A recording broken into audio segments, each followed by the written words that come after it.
Sounds like this is working. Can everybody hear me okay? I feel like I don't need this mic. I'm not going to yell. Well, we'll see.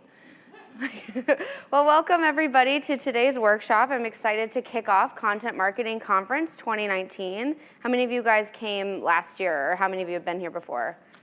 A couple people. Awesome. I was here last year too. Good to see you again if this is your second time.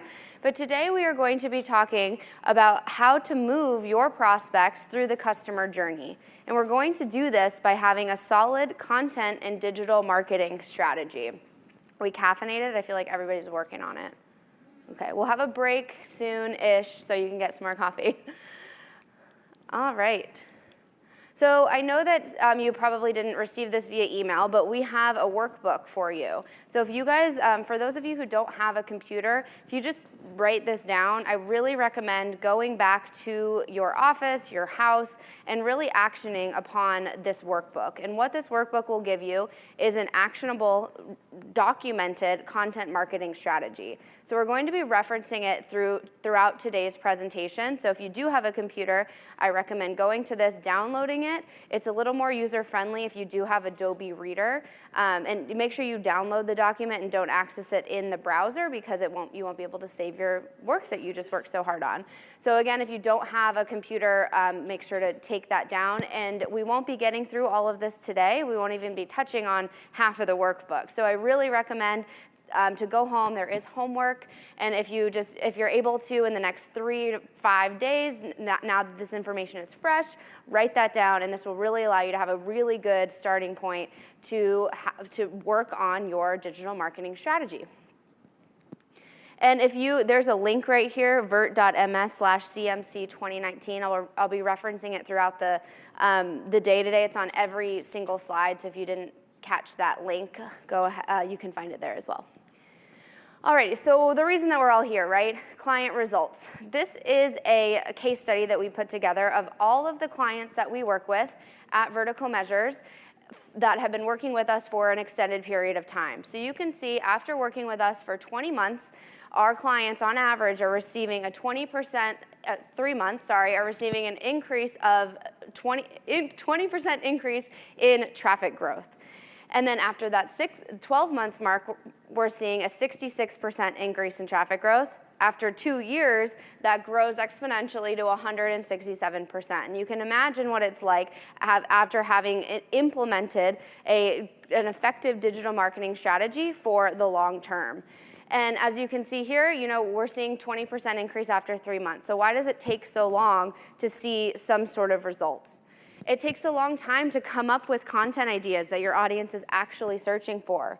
It takes a long time to create a library of content that's optimized and implemented on your site. It takes a long time for Google to find your content and dub you as an authority in this space and rank you organically.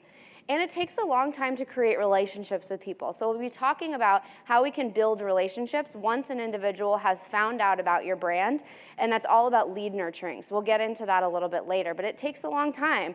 The buying cycle and the customer journey isn't a 2-second often it isn't a 2-second decision like when you're buying a pack of gum or something like that. I'm sure a lot of you work in, the B2B space where you're having to build relationships with individuals before you're able to make a purchase or make that partnership. So it takes some time. And we're going to talk about today how we can get some of these results. So today's agenda, we're going to kick off. I have you for 3 hours today. You know that, right? Okay.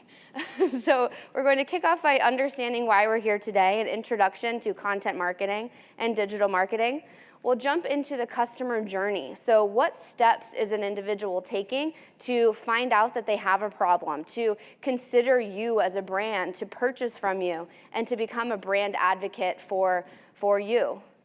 And then one of the most important things that we can do is set up a strategy. In that workbook that you now all have access to, we're going to be running through some of those items in there, but we need to have a documented, agile content marketing strategy that we can focus on and get back to whenever we have to meet some of our goals.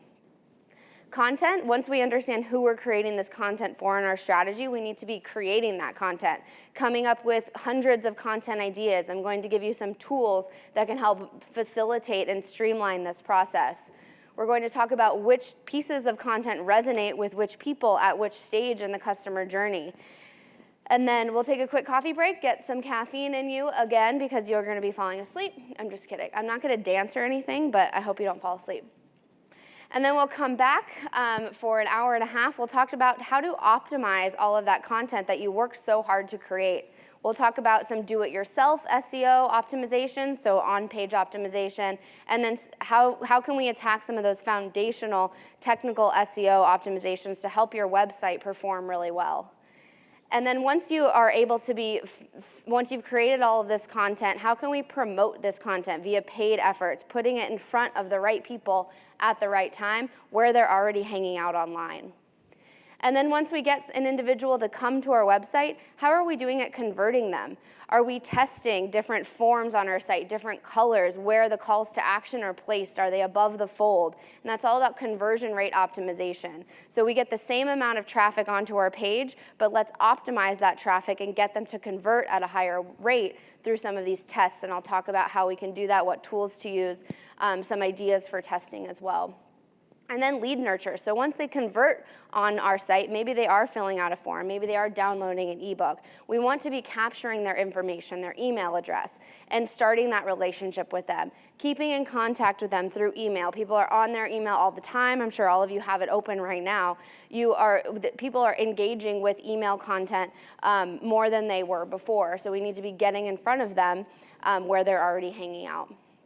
And then measurement, something that's crucial is how we're going to gauge the success of our digital marketing programs. And so we're going to talk about how we can set up effective KPIs, what metrics are going to be needed to be able to measure those, the tools that you need to have set up and connected, and why it's important to always revisit these measurement tactics throughout your strategy. And we're going to bookend today's conversation by talking about 10 keys to success. So these are 10 areas that we find our clients most successful if they're able to achieve these 10 things. So all of these are going to be referenced throughout, but if you are going to be successful in your digital marketing program, we want to be able to achieve these 10 things. Are you ready? Yeah. This is my face. I'm glad I'm not wearing that shirt. Sometimes I do, and it's super awkward. I am a senior project manager and trainer at Vertical Measures, as Arnie mentioned. We are a full-service digital marketing agency in Phoenix, Arizona, where it's way less cold than it is here. It's super windy. I was not ready for that. Go ahead, follow me on Twitter, LinkedIn. If you want to Instagram me. No? Okay, we'll get there. So we are a full-service digital marketing agency. We focus on all of the things that we're talking about today, how to come up with content ideas, how to create that content, how to support it with a strategy, how to optimize on-page and off-page technical SEO, how to promote that content, how to create that relationship via lead nurture, and of course, measurement. So let's get started. A brief introduction. So why are we here today? I know that you've heard a lot of definitions about content marketing, but today we are going to operate under this one. Content marketing is the art of providing relevant, useful information to your customers without selling or interrupting them. Instead of pitching your products and services, you're delivering to them information that helps them become more informed before they buy. And I know this seems like a weird photo, right? Like there's clearly a tissue box in it. This isn't photoshopped or anything. This is a photo of a wall, our wall back in Phoenix. It's the first thing that our employees see when they walk in, that our customers, our prospects see when they come and visit our office, because we think it's so important to instill that culture of content and make content marketing a part of everything that we do. So we wrote it on the wall. And it's just a reminder that every moment should be a content opportunity and that we should be keeping this in mind every day. So I know that you guys know me and my black shirt that I wear all the time, apparently. So who are you? I want you guys to raise your hand if you're a webmaster. One. Oh, SEO will be fun. CMOs. Business owners. SEOs. Wow. CEOs. Who are you guys? Alrighty, so I want you to raise your hand if you've been doing content marketing for about 12 months. All right, so, wow, literally everybody. So we asked this question, we've been asking it for about 6 years now. And overwhelmingly, as the years progress, more and more hands are raised, right? Because people are understanding what content marketing is, hearing this buzzword and saying, oh, I want to do that. I want to increase in my traffic. I'm going to start creating content. And then we asked this follow-up question. How many of you have been successful in your content marketing for about a year? Okay, so 6, why are you guys here? You can stay, you don't have to leave. But overwhelmingly, again, most of those hands are dropped. So I think about 20% of the room, still probably 10% of the room, still had their hands raised when we asked that second question, and because it is hard work.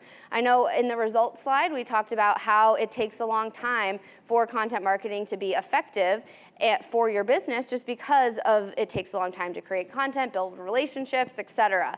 But if you are sticking with this program, it is going to be effective for you. So hopefully, once you've gone home and created this strategic workbook and filled all of that out, next year, you probably won't be in this session again, but next year you can have a successful, you can keep your hand raised if somebody else were to ask you that question.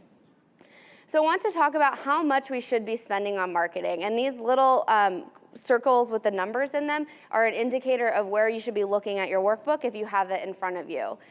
So this is a study done by CMO Survey and Deloitte, where they audited businesses and determined how much money they were spending on their marketing efforts. So if you're able to find your industry here, say you're in the education space, on average, education is spending 11% of their revenue to marketing. So in the workbook, you can put in your annual revenue, marketing budget, and see what percentage that gives you, and determine where you are in line with the industry standards. Are you spending not enough money if you're a university? Are you spending like 5% of your marketing, of your budget on marketing?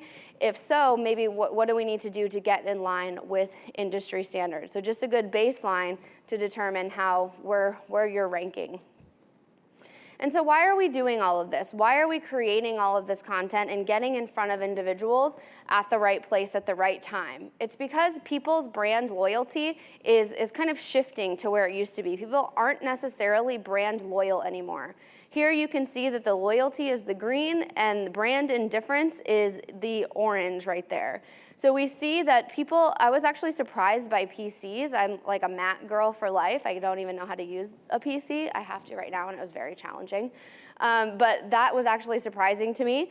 And the areas that we're seeing the most brand loyalty are investment companies, auto insurance, and mobile carriers. And so I was thinking, what's the common thread here? And it's really hard to get away from these guys, right? If you think about, I've been with AT&T for 15 years, right? I've had the same mobile carrier. It's hard to get away from them.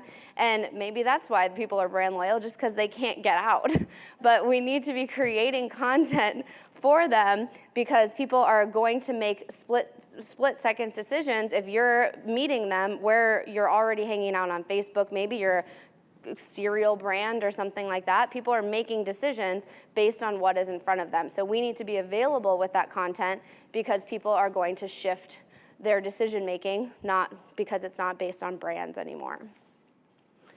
Because today relationships are created with information and not people. People are self-educating. People are spending hours and hours online researching information. I spend more time planning a vacation than I do actually on the vacation, which is upsetting.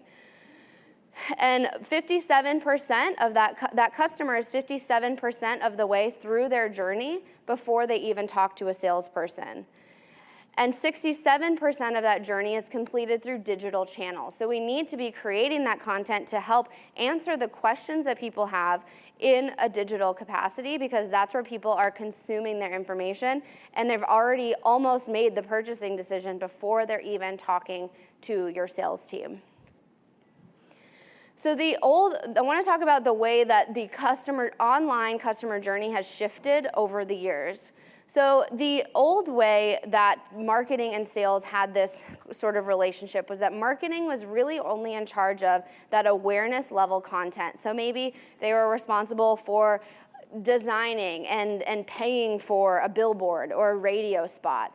And then somebody would make a call, and then sales would educate them on maybe talking to them about a problem that they had, talking to them about why they're better than their competitors, getting them to make that decision, and then making them hopefully become a brand advocate, asking about how their experience was. Sales was really responsible for that. And you can see that in how you used to buy a car, right? You would buy a car, your car would have, would break down on the side of the road, and then you'd have to pull over and go to the closest car dealership, or you went because they had a really nice sign or something like that. And you would talk to a sales rep with really greasy hair, and you would be, sorry if any of you use car salesmen in here. I don't think so. So you would talk to them, they would educate you about which car was going to be best for you, you would negotiate a price, and then they might ask about your experience from there. Hey, do you have a friend or a brother who's interested in buying a car, that sort of a thing. And now you can literally buy a car online. Do you guys have Carvana here? I think so, yeah. So people are educating. People are 57% of the way through that journey before they're talking to a salesperson, which means that they're on different car dealerships' websites. They understand what make and model they want. They understand how much they want to pay for any given car. And what they do at that point is they go online. And you don't have to haggle at all with individuals. You know how much you're going to pay. You literally pay for it, and then you can pick up your car, or it gets delivered to you. Or in Phoenix, you have a car vending machine, which is insane. So you pick a car, you get a token in the mail, you go to the vending machine, you put in the token, and out spits your car. It's actually insane. And then I think they have a couple of these throughout. There's one in Nashville, I know, too. But you can drive it around and test drive it, and if you want to return it, you can. Of course, for just a credit, you have to get another car from them. But the whole customer journey for car buying has really, really shifted, and all of these individuals who are purchasing now from Carvana are now able to do so online and make it really easy before they're even talking, or they might not even have to talk to a sales representative. So now, how the online journey affects sales is now that marketing is responsible for awareness. So maybe it is still a billboard or a radio spot, or maybe it's a Facebook ad, or maybe you're on CNN.com and you see a Carvana posting right there where you're already hanging out. And then hopefully that radio spot gets somebody to go to Carvana.com and educate themselves on the different offerings that they have. They're consuming that information from a digital capacity. And then it goes over to the sales team. Maybe they click on Contact Us. I want to talk to somebody today. Sales reaches out. And then marketing is, again, responsible for sending that follow-up communication, maybe an email that says, hey, tell us about your experience. Would you like to write a review on Google, on Yelp, et cetera? So it's really shifted. While both sales and marketing need to have that symbiotic relationship and be communicating and content sharing, it's the roles and responsibilities have shifted slightly just based upon how people are consuming content and making decisions now. Alrighty, so now that we know why you're here, I want to talk about the customer journey. And the customer journey is really just all of the steps that a customer is going to take, right? All the questions that they're going to ask and to get them to make a purchasing decision. And this is going to happen with or without you. So we're going to talk about throughout today's conversation on why we need to create content at every single stage of the journey. Because if you're not doing it, chances are that the person that comes into your funnel, if you're not giving them what they want at the right time, they could fall out of your funnel and fall into somebody else's. So we need to be present for them all the way through. And the customer journey really just is a series of questions that must be answered. So we'll talk about in our content section why we need to come up with hundreds of content ideas that our audience is actively searching for. We could use that. We could find that information based upon the tools that we'll talk about later. But we just need to be answering those questions and posting it in a digital capacity, because that's how people are consuming information today. So if you have your workbook, I want you guys to turn to that now. If not, please go ahead and do this later. This will give you a baseline for how you're doing today. So I want you guys to rank your organization on all 4 of these stages of the customer journey on how you're doing. Now, I know that not all of your customer journeys may look like this. Some of you may have 10 phases before somebody finds out about that they have a problem or a solution before they become maybe purchase is your last stage of your customer journey. Some can be really quick. Maybe you are buying a piece of gum. Maybe your Orbit, right? Or your maybe Salesforce. That customer journey is a lot longer. So yours may not look like this, but today this is how we're going to be referring to that customer journey. So in the awareness stage, the goal here is to grow your audience. So these individuals might not know that they even have a problem or a question that they need answered. And our goal right here is to tell them that they do, right? So we're not going to be talking about our brand in this point. They don't really care about the brand yet. They don't even know about your brand or know that they necessarily have a problem or a question. So we need to be coming up, how are you doing at coming up with content ideas that are brand agnostic, that just answer a question that somebody might have, that of course your product or service can help achieve for them, but how are you at coming up with those content ideas? How are you doing at traditional advertising? Traditional advertising is super important for getting that awareness stage content. Are you even doing it? Think about those types of things. And measurement, of course, we need to be setting up those baselines and KPIs right at the front end. And how are we doing at measuring that awareness stage? Maybe measuring Facebook clicks, or maybe we have a vanity URL in a radio spot. Companyname.com/radio. We can add measurement and analytics tracking to traditional methods as well. So then moving down along the funnel, our goal of the consideration stage is engagement. So how are we doing at getting somebody to engage with our brand? And so a tabby thing that we added here is CRO. So once we get somebody to come to our site, how are we doing at getting them to make a conversion? What is our definition of a conversion? Think about those things now. And then decision, the goal here is to get them to become a customer, right? We want business, we want people to engage with us and eventually purchase from us. So how are we doing at lead nurture? Are we capturing that information through our conversion points in the consideration phase? How are we doing at following up with them through email drip campaigns that we're getting in front of them on a consistent basis and getting them to make that purchase? And then advocacy. So once an individual has purchased from us, we want them to become brand advocates. So either they repurchase from us or tell somebody about their experience. Reviews really fuel the purchasing space today. So how are we doing at following up with them through customer outreach to get them to fill out these reviews? Maybe sending them a link in their email that says, hey, tell us about your experience. I got 3 of them today from my Amazon purchases because clearly I buy too much on Amazon. And then content creation is also really important here. How are you doing at creating content that would entice somebody to fill out these reviews? So once you go through and rank yourself, if you're in your workbook, I think the math is actually broken. It used to populate itself, so you might have to use a calculator or your brain for this one. But this will really help set the tone and set a baseline for how you're doing with your digital marketing efforts right now. So those 5 people that raised your hand that said that you've been successful in your content marketing efforts, I'd like you guys to be in the expert phase. So if you have a computer, let me know, and I want you to come teach this with me after the break, okay? All right. So now that we have, let me check my time. Oh, I'm just cruising through. Okay, so now that we understand how an individual might get in contact with us, how they might interact with our brand, how we're going to get them into our funnel, we really need to have a documented, agile content marketing strategy. And we found that, we didn't find, marketing profs found that 62% of companies who are most successful in digital marketing have a documented strategy. And documented is the operative word here. We want to be writing this down. We want it to be easily accessible. We want it to be agile and nimble enough that we can update it and change it as times change. We are in the technical, everything is changing all of the time. So how can we update our strategy to fit in with those changes.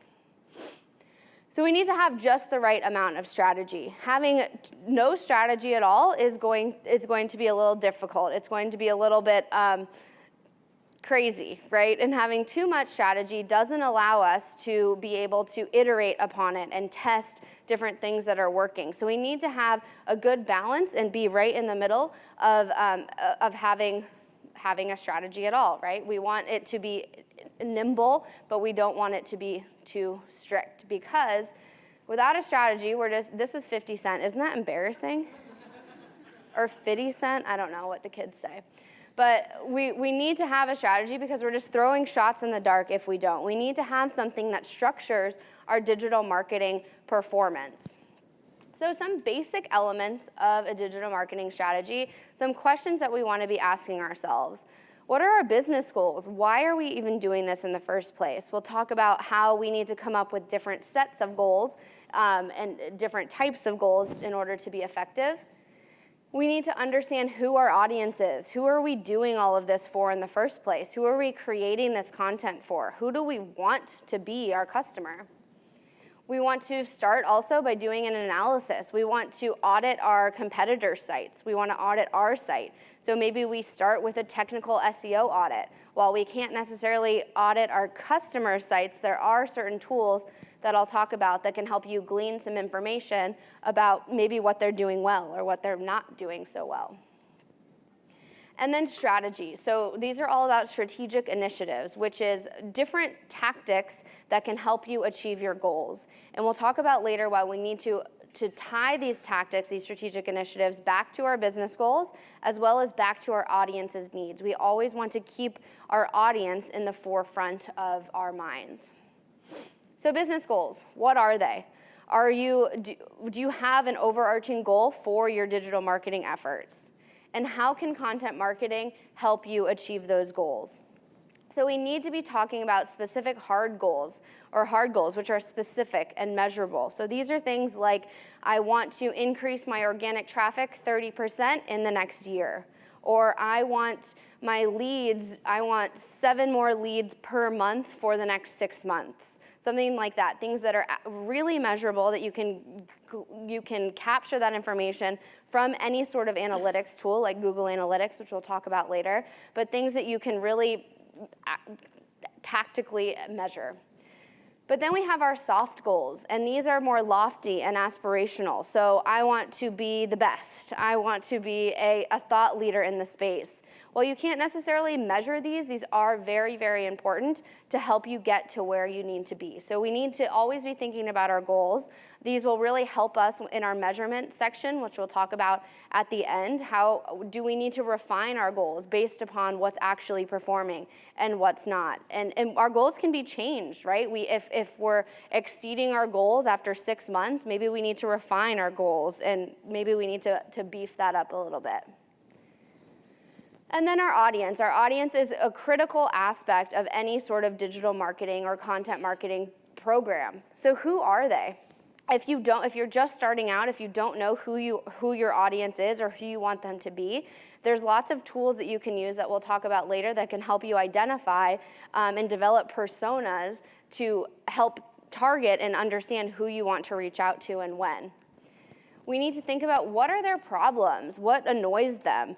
What questions do they have? And what do you want them to do next? So once an audience member is able to find an answer to a question on your website, what's the goal? Obviously, we want them to become a customer, but sometimes it doesn't happen that quickly. So are there different goals, different micro conversions that you can get them to complete on your site that can help them, push them to make that decision? And where do they search? Where do they consume content? So if you have an established brand, you likely already have marketing personas, right? You know who your audience is, maybe how you want to talk to them. But a digital persona really takes that next step.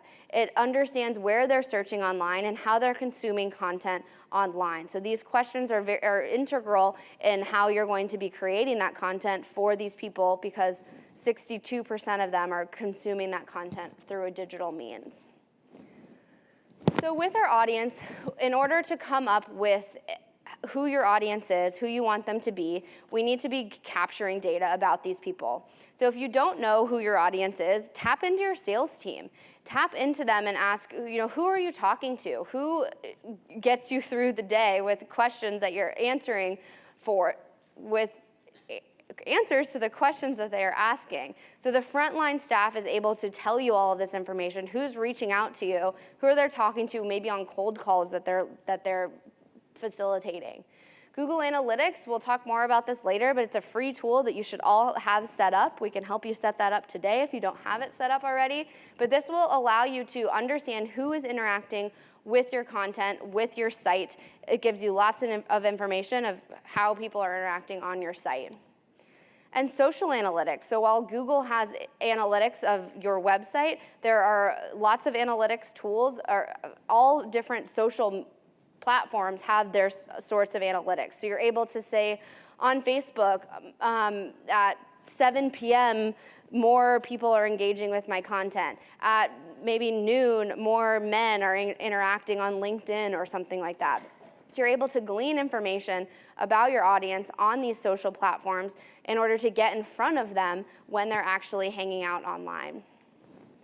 And so this is an example of a client that we had in the medical space. So we were working with them, and they had 5 personas. They were well documented. They were creating content for these personas. 5 of these personas were men over the age of 55.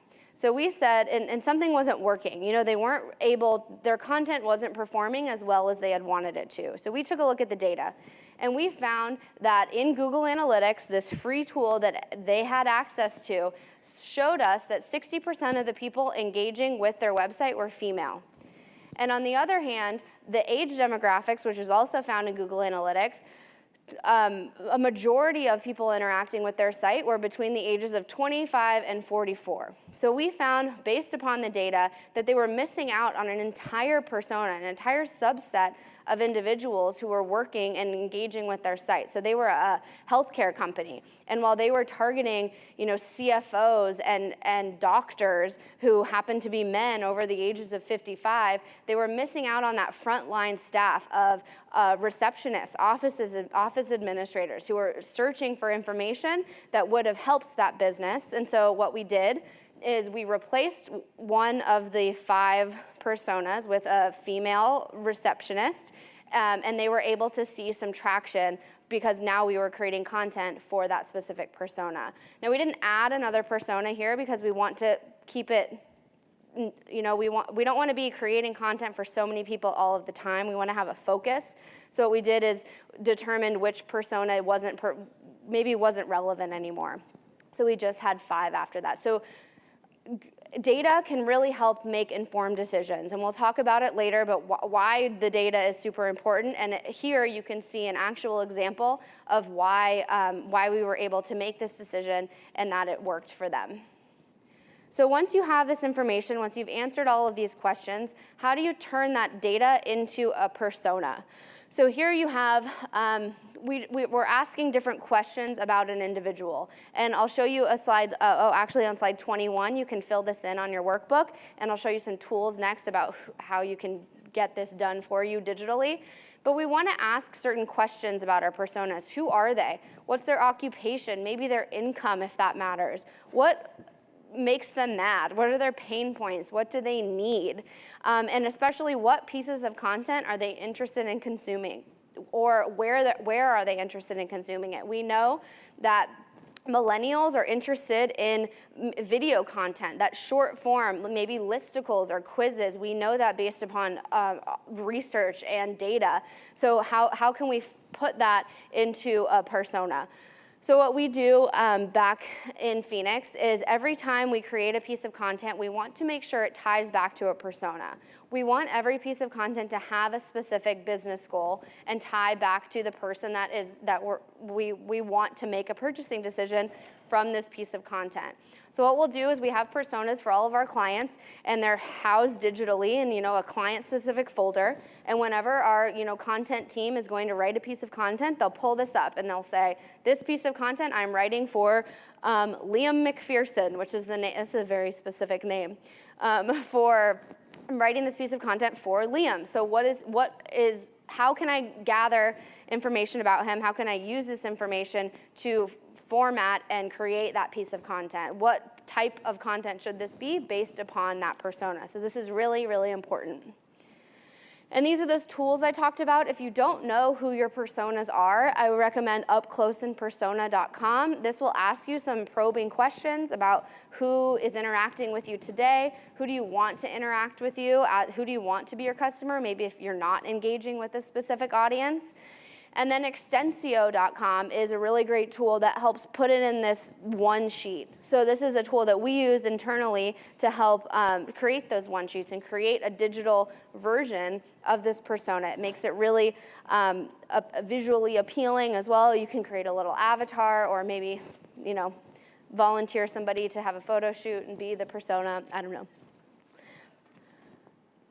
And then on page 22 of your workbook, you can actually fill this out here. So this is similar to the Extensio site, but you can have this documented in your workbook as well. So thinking about these questions is really going to help you tailor that content to meet the needs of your persona. So a current state analysis. With this, as with any strategy, we need to set a baseline. So when we talked about the different elements of the different stages of the customer journey, a current state analysis will allow you to determine where you stand today, where you need to improve, where you're already doing really well. So take a look at your channels. Take a look at how you're performing on Facebook, on Instagram. Are you doing lead nurture at all? Really audit how you're interacting with individuals on the different channels that are available. And then take a look at your competitors' channels. Follow your competitor on Instagram. See what they're doing. Are they engaged? Are they doing sponsored content on Instagram? Are they organically posting on Facebook? How often? Sign up for their newsletters. That will really help understand how your competitors are performing. And then, of course, take a look at your website and your competitor's website. So with your website, I do recommend starting off any sort of digital marketing initiative with an SEO audit. So this will allow you to understand how you're doing from a foundational SEO perspective, maybe if you're not ranking organically on page 1, there's some technical issues with your website. We'll talk about in the SEO section how you can do it yourself SEO optimizations and then some do it for me SEO optimizations, like making your site secure as an example. And then take a look at your competitors' websites. So while you might not be able to, again, do a full-blown SEO audit, there are some tools that I'll talk about later that can help you get some information. But just take a look at it. Is it aesthetically pleasing? Fill out some forms on their site. Are they confusing? Are you able to get to the right place you want to be? Just taking a look at it will really help you understand how you're doing and then how your competitors are doing as well. From there, we want to do a gap analysis. This one gets a lot of laughs. Yeah. So we want to be taking an inventory of your content. So I recommend using a tool called Screaming Frog. What this will do is scrape all of the content on your website, export it in an Excel document, and from there you're able to manually look at all of the content on your site. So with this, we want to be mapping all of our content to our business goals, maybe back to our hard goals and our soft goals as well. That's important.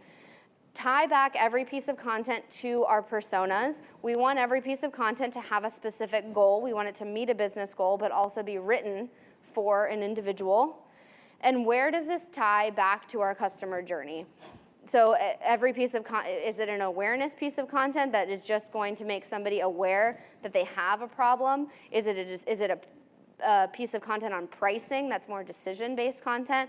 Every piece of content should tie back to all of these three things. And then from there, maybe you notice that your content, you don't have any content on consideration phase. Maybe you're not talking about yourself versus your competitor, which is challenging content to write. It's a little scary, and we'll talk about that later, why it's super important to write about that content, but maybe you're not. So this will really help you identify any gaps that you have. It will also help you take a look at maybe any duplicate content that you have. This is an SEO issue that we see all the time, which we'll talk about later, but maybe you have 3 pieces of content all talking about the same thing. How can we combine those pieces so we're not confusing Google, the robot, when they land on one of these pieces of content? So all these tools, Google Analytics, SEMrush, Screaming Frog, are really great tools for how to audit all of the content on your website. So competitor research, these are all of the tools I was talking about earlier that can help you glean all of the information about, or some information, I guess, about your competitors' websites. So I'll just put all these up here because I know you guys like taking pictures.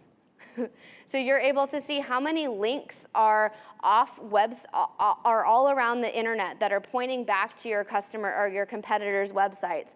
How many pieces of content, how many keywords are ranking on page 2 from a competitor standpoint? How frequently is your competitor creating content? At what volume? Are they posting 5 pieces of content a week? This is helpful information to use. What types of content are they creating? Are they creating only blog posts? Maybe that's a great opportunity for you to introduce maybe some video content, some interactive infographics, that type of thing.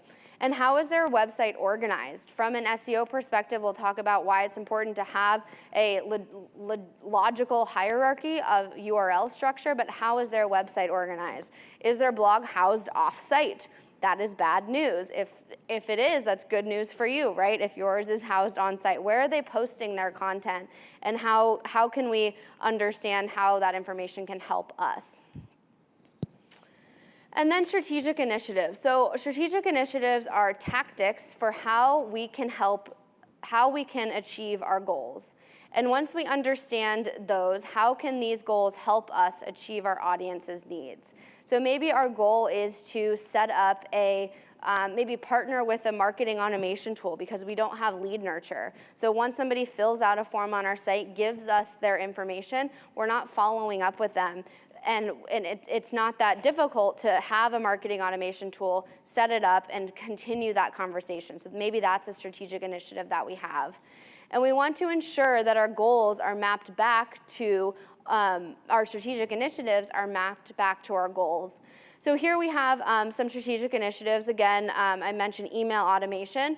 Let's say fix SEO issues. Maybe we had an audit and we found some major issues. Our site wasn't secure. We have opportunity to get content that's ranked on page 3 onto page 1. Maybe our title tags need to be updated, and that can help give us a boost. So how does that tie back to our goals? Obviously, this can help with traffic. If we improve our technical SEO footprint, this will show Google that this is a good website, it's technically sound, and it can help boost traffic because hopefully now our pages are getting ranked on page 1. And it can also help generate leads if people are finding our content and our content's optimized well enough to be found in search. We have a call to action on our blog posts and people are filling out forms on our site. So these 2 things can help, can highlight and assist in different stages of our customer journey there and our goals.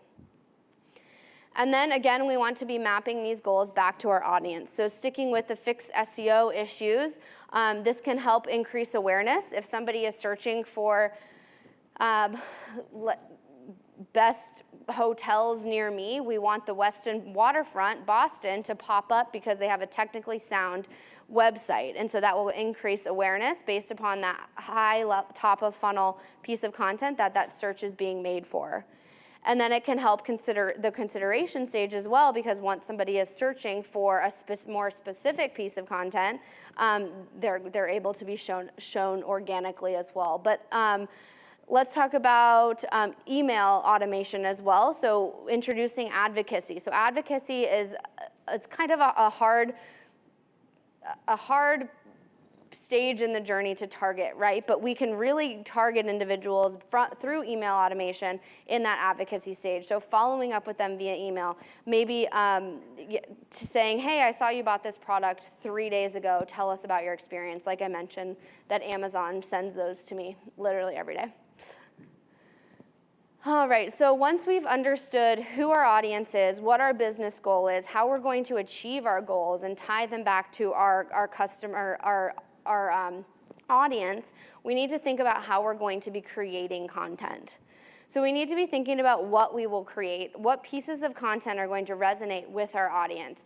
Is it long-form ebooks? How often are we going to create those pieces of content? Where will it live and be shared? This is an important consideration to understand. I'll put them all up there so you can take a photo. Where is it going to live and be shared? I have a client. We have been working with them since October, and we have created lots and lots of content for them. Unfortunately, we only work with a tiny subset of this giant site. And with that, we don't have anywhere to put this content because there's so much red corporate tape that doesn't allow them to have a blog on their site. So we've been working with their IT team, setting up a resource center, providing SEO recommendations for where this should be posted, and partnering with their team to help get this content online. Because we've been creating this content for months and months. It's actually approved, but we have nowhere to put it. So it's important to think about these things, where this content is going to be published. Are you only going to post it socially? Probably not. So we want it back on our website. So how do we need to set up something with our website to get our content available and shareable? Think about who is going to produce our content. Do you have staff in-house to create this content, to come up with ideas?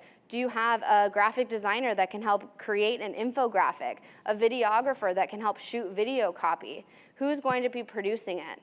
And then understanding who the governance, roles and responsibilities, who is responsible for coming up with hundreds of content ideas that your audience is actually searching for. Who's going to approve this content? Hopefully it's not the CEO of the company. We see a lot of issues and bottlenecks with that when you have a strict approval process, which we'll talk about later. And who's going to be consulted and informed upon every stage of the content creation progress. So these are really important considerations to think about when you're first starting on your digital marketing journey. Alrighty, content. This is the most important thing that I think we're going to talk about today. Everything's important, but content is particularly important. So once we understand who we're creating this content for, we need to be able to come up with hundreds of ideas in order to create content around that, that of course ties back to all of our goals and our audience. So I think that, anyone seen The Notebook? It's kind of a new, fresh movie. Okay. So I think that Noah Calhoun was really the ultimate content creator. He was really the first person that introduced content marketing. He wrote Allie every day for a year. He wrote her 365 letters. He was constantly producing content for her. She never read it, right? But that's not the point. We want to be producing content, fresh, useful content that's relevant all of the time. All right, another movie reference, Moneyball. Anyone seen it? Just 3 people. I'm just kidding. I'm sure all of you have seen it. So this movie was about the Oakland A's, right? And we had Billy Beane. He just bought this team, and they didn't have all the money in the world to buy these heavy hitters from the Yankees or the Red Sox. So we hired this statistician who found that he just wanted people to get on base. He didn't care if a pitcher was playing first base. He just wanted to get singles, because if you got a single, a double, a triple at home, you were going to be able to win the game, and it was very effective for them. So we need to be creating and playing content Moneyball, because we knew that the odds of hitting a grand slam were pretty slim. So 1 in 1,700 at-bats was going to be a grand slam, or in our world, a viral success. So we used to have people coming to us years ago that said, I want a viral piece of content. I want this video to go viral. And the reality is that just doesn't really happen anymore. It's not very likely that it happens. So we need to be creating just hits, and that's a success in our eyes. And we know that 1 in 4 bats in the baseball world is going to be a hit. So we need to be creating all of these pieces of content that can help us get those singles. So how do we do that? We need to be creating hundreds of content ideas so we can be able to create lots and lots of fresh, useful content on a consistent basis. So we need to be first asking ourselves these questions and setting that content foundation. As we mentioned before in our strategy, who is our audience? Who are we creating this content for? But also, who are you? If you have a brand strategy, you might already have this, but how do you want yourself to be portrayed in content? What's your voice? What's your tone? Do you want to be inspirational like Apple or funny like Taco Bell or something like that? How do you want to be portrayed in content?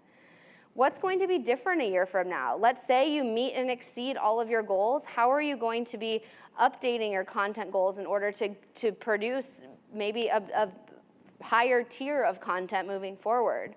Again, where will you publish? We need to be keeping this in mind. Do you have a blog? Do you have a resource center? Maybe you'll distribute through an RSS feed.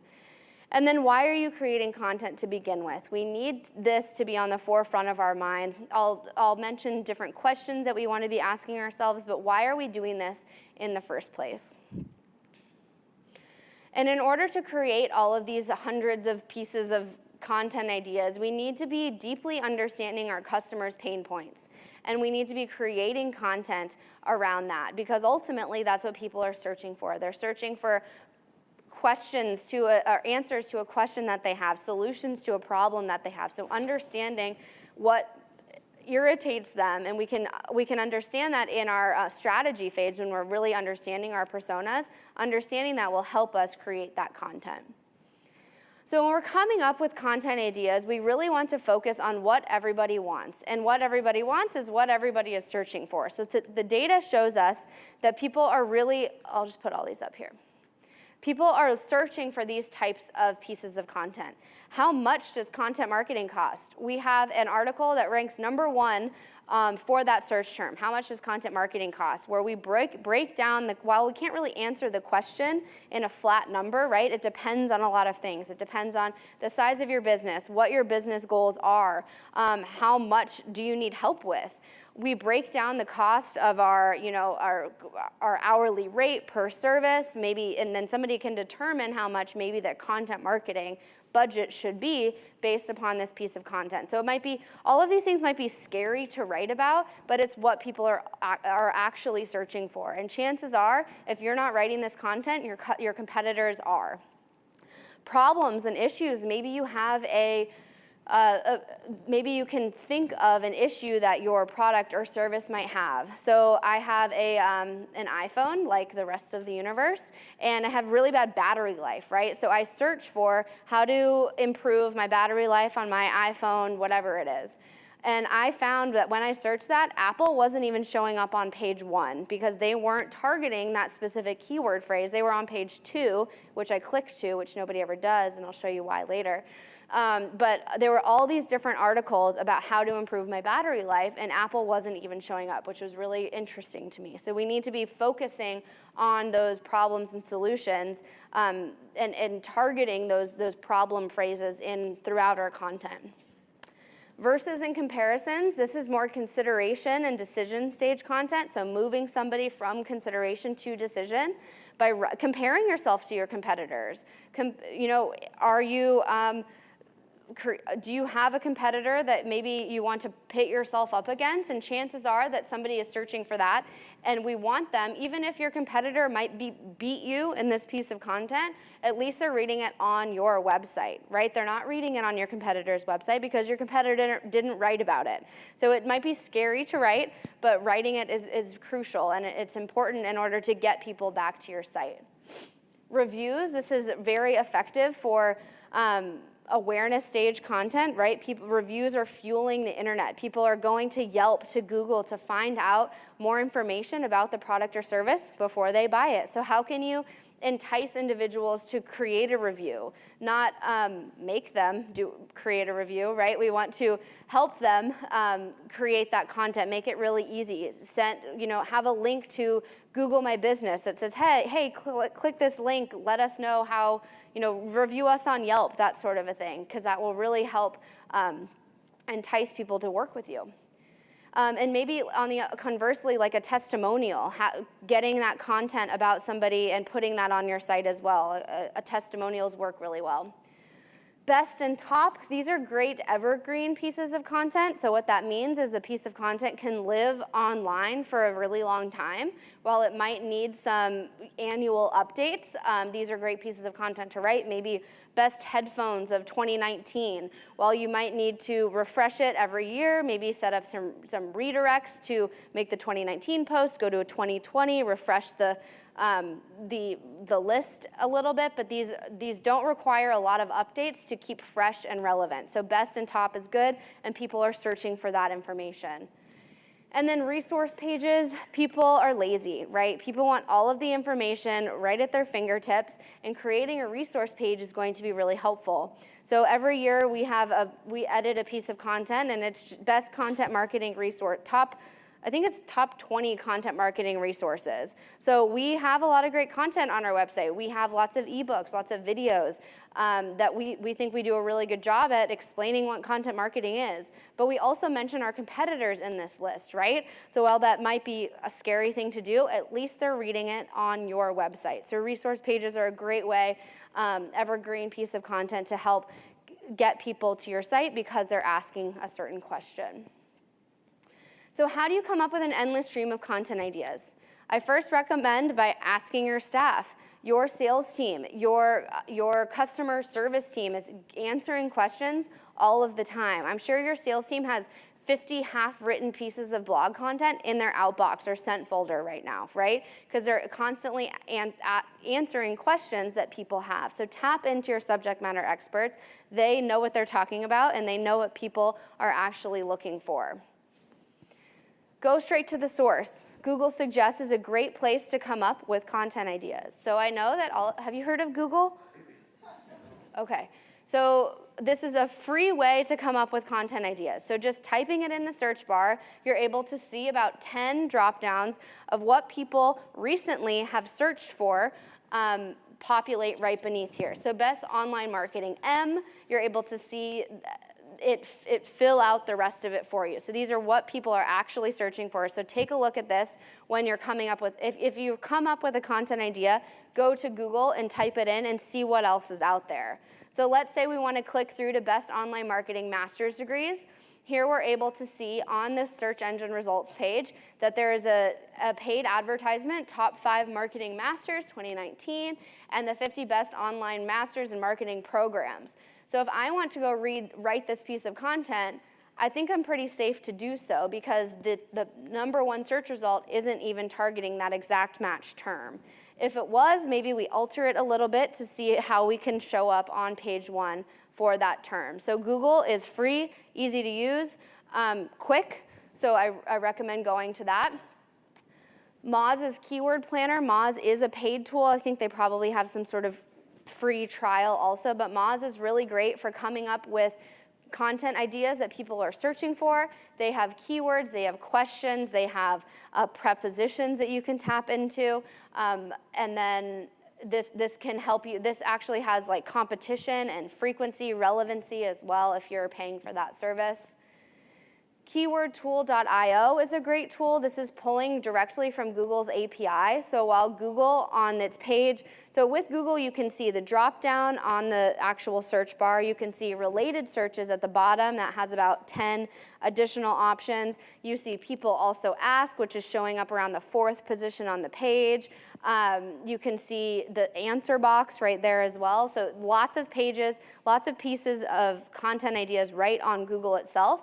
But this pulls all of it, so it says. So while Google might display 20 or so on the page, this will have about 60 for any sort of given keyword. So you're able to see, you can filter it by country. I'm not sure how many countries are available there, but you can see questions. You can see, again, competitions, frequency, relevancy. And then you can do it by different search engine as well. So you can do YouTube, which is a Google property, Bing, et cetera. And this is a freemium tool, so you can see a lot of information in the free version and pay to unlock, but I think the free is just fine. You can answerthepublic.com. Has anyone been here? Super creepy, right? Video. I don't have the video in here, but it's this guy, and he like takes his glasses off, and he like walks. He's mad at you too. when you access it. It's kind of upsetting. But if you can get past that creep factor, it can unlock all of these different phrases, different questions that you ask, prepositions, so it'll have this cool word cloud. So if you're doing any sort of presentation, I do recommend answerthepublic.com. This has a UK version as well if you do any business across the pond there. But this is really cool for presentations and stuff.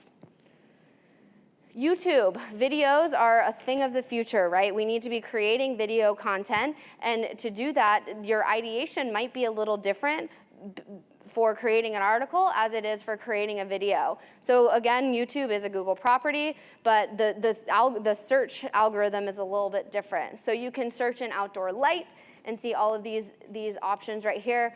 I'll talk about in our optimization section how you should be optimizing videos and the ranking factors for those as well. But if you are creating a video, I do recommend taking a look at YouTube. So when you're creating content, we need to make sure that we're optimizing for search. So Google doesn't laugh. Google's a robot. It's kind of like the guy from Answer the Public. He does not laugh in that video. But we need to make sure that we're creating content with a headline that's optimized for search. Nobody's searching for the beast within. People, like me, every day search for videos of cats playing with cucumbers. Have you seen those? Like, they're terrified of the cucumbers. Would recommend. At the coffee break, I will show you. So we need to be creating content that is for this robot and for the human. So we need to have this sweet spot. The holy grail of search is what we call it, because we need to be writing content that's going to be found in search, because if it's not found in search, it's going to be kind of difficult for an individual to find it, unless you're, of course, promoting that content. But we also need it to be easy to read by a human. So we need to be understanding the technical aspects of SEO, which we'll talk about later, to help it convert or rank on the back end, but also including relevant keywords. We don't want to keyword stuff any given piece of content. We want to incorporate semantically related keywords that people are actually searching for and make it conversational and just an easy to read piece of content. But we need to be looking at the data to help us make informed decisions about what people are actually searching for and creating content around that. So we need to be organizations that anticipate and answer the questions that their audiences have are going to win. We need to be understanding and doing our research, understanding what people are searching for in Google around us with the tools that we just talked about, and creating content around that. So for every piece of content, we need to be asking ourselves these questions. Would my audience actually search for that? And using the tools that we talked about, you can determine whether or not they are. What's the specific purpose of this content? Who is this content written for? Which one of my 5 personas is this specific for? Does it match the format that we've identified that individual as liking to consume? Is it educational? Is it easy to read? This is really important. So we want to be providing relevant, useful content to our customers all of the time. And we want to be providing we want to have a goal of that piece of content. We want people to be informed from it. So with this, we want to be creating content for every stage of the customer journey. And this is very important, as I mentioned, because if we are not creating decision stage content, chances are that our potential customer is going to fall out of our funnel and into somebody else's, because when they're asking that price question that we were too scared to write about, our competitor is writing about it, and now they're landing on their site, and they're probably going to convert through their funnel. So we need to hit every single stage right here. So with awareness, we need to keep this sort of light. Again, these are people that are not always, they might not even know they have a problem. We want to talk about articles, short videos that we can put on social media that help just answer a question that they might have. So let's say you're a travel agency, and we are writing a piece of content about let's say you're a luggage manufacturer. We want to write a piece of content that says maybe best places to travel in 2019. Hopefully that piece of content is clicked on Facebook by somebody, and they'll say, oh, hey, I forgot that the wheel broke on my Samsonite last year. I probably need a new piece of luggage. So that awareness stage content that gets them thinking about your product and your service at that top of funnel.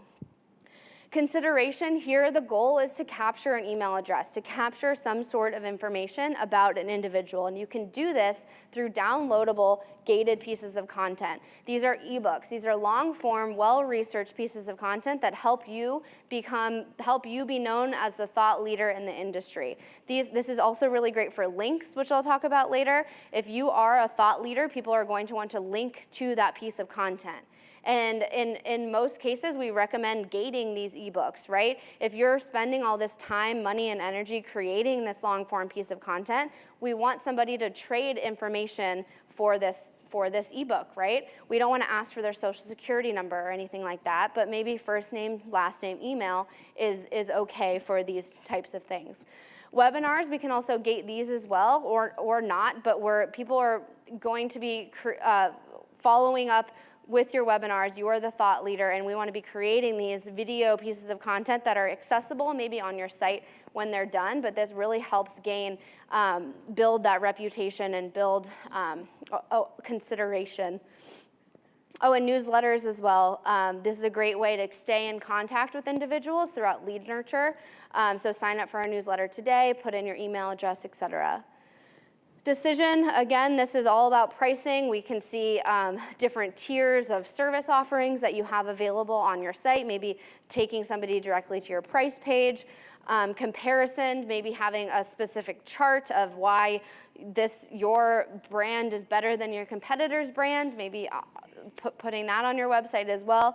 And case studies. Case studies are a really great way to help prove that what you're doing is effective and why it's going to work for John Smith if he were to purchase from you. And then advocacy as well. We want to ensure that we're promoting videos and testimonial content and actually curating that testimonial video as well, getting an individual, a current customer, maybe film themselves. We have one on our site that's from one of our clients. He's like just doing like a selfie video in his front yard, and we put it on our website. And it does really well to get new business in the door, because if your reviews are fueling purchasing decisions, right? So if you see that somebody is having a good time with your product or enjoying working with you from a B2B space, they're more likely to purchase from you. So this is our recommendation for content creation, and this is a good content strategy to get you started if you haven't yet started content creation. This is the hub and spoke model of content marketing. Do you want me to be in it? So what this is we have our hub piece of content. And I recommend that this piece of content be a gated, long-form piece of content, that the goal is to get people to this. And the ultimate goal of this is lead generation. We want to be capturing information about an individual, and I'll talk about why that can mean actual dollar signs for your business if you're doing this. So with this, the goal is to get people to this hub. So we want all of these different spokes present on all around the internet. So let's say we have a social post that we're promoting maybe on Facebook that's linking people back to an infographic on site that helps answer a question that they might have. Let's say you're interested in getting LASIK eye surgery. So it'll do a cost comparison maybe between why LASIK is important, or the cost difference between LASIK and buying glasses for the rest of your life. So let's say that's the infographic, and then the hub piece of content is why, eye health of 2019 or something like that, that we're capturing information about an individual, giving them more information that helps them make an informed decision about why maybe your brand is the best place to get LASIK surgery from. So all of these different spoke pieces of content are shooting people back to this hub. You can see, this is actually an actual picture of a hub and spoke that we had for one of our paid promotion ebooks. So we have a goal. All of this is documented and scheduled. So we have this really just holds us accountable for content creation. So every quarter, we are putting out a hub piece of content. We just did a refresh of our SEO guide from, we do that, I think, every 2 years. So back in 2017, we put out this Future of SEO guide. Now we have a Future of SEO 2019 guide that we are promoting throughout the entire quarter while we're building the next quarter's piece of content, hub piece of content. It just allows you to have a concentrated content creation effort. If you're wanting to do a specific, just think about where you want to be a thought leader, where you're really good at doing something, and creating content around that. That's will really help you just hold yourself and your team accountable for content creation. And again, the goal is lead generation here. So on page 27 of your workbook, you can document a hub and spoke campaign. So think about what your goal is. What do you want to achieve maybe this quarter? We do it quarterly. I have clients that do it once a month because they have the resources for it. Other clients that do it once a year, but just because it sometimes can take a long time. So it just depends on your resources and your in-house capabilities. So just think about, this just really helps outline what your goal of this piece of content should be. All right, I'm like right on time. That's never happened. All right, any questions on why we're here today? Customer journey, content creation, strategy. Yes? So you said, using sales and customer service to get content ideas. Do you have any suggestions on how to actually get sales to bring forth the ideas? Even when you ask, they act like they don't know. Sure. The way you're asking, or the way you're asking them to provide the information, but Sure. So the question was, how do you get your sales team to maybe respond to your emails about giving you the questions that people are always asking? I recommend just sending out a survey, maybe a staff survey. You don't have to target sales necessarily because your subject matter experts, your operations team is also getting asked questions all the time. So I think every like 6 months, our marketing manager will send a question. Write down 5 questions you get asked all the time. So even if you get, 200, if like our 50-person agency is getting, if we all do 5 questions, we have like 250 questions right there. Once we eliminate the duplicates, we have a good library to choose from. So maybe don't target sales unless that's your only option, but maybe make it like anonymous, just a survey that can help get that repository. I'll talk about later, you can incentivize them too if they want to write a piece of content. Maybe you could give them something if they give you 10 ideas or something like that. What? Oh, greed, yes. Yes. Don't ask them about, this is my suggestion based on my own experience, don't ask them about going backwards. Put it in their head tomorrow, and then follow up within a month. Because if you say, like, look for patterns, or what people ask you most often, or who's wrong, things like that, they'll start paying attention to it. Traditionally, in my experience, most people aren't. They'll throw that one thing out at you and be like, oh, we get asked this a lot. You really want to get to the bottom of it? Put it in their head and ask them, tell me you're going to back to them in a month, and ask them to pay attention to people's notes. And I have clients that set up an email box that just says, ideas at companyname.com, that whenever, put the idea in their head and say, hey, this is an email box. Next time you get a question, would you mind sending that question, like forward the email or something like that? Just make it really easy. Anything else? Yes. when creating customer personas for an organization with many departments, most of them having unique goals, do you recommend having a selection of customer personas for each department? Maybe having one that represents most of what that department is aiming for and having that spread across the whole organization? Yeah. So the question was, if you have multiple departments, can you create multiple personas for each department? Now my question is, do you have a repository? Do you have just a single blog, or do you have a blog at all? We have a series of publications. Okay. It's a medical organization. Okay. Most of these are medical journals. So those act as our blog. And are those separated by departments? Yes. Okay, so then if you already have it separated, I think it's okay to have multiple personas.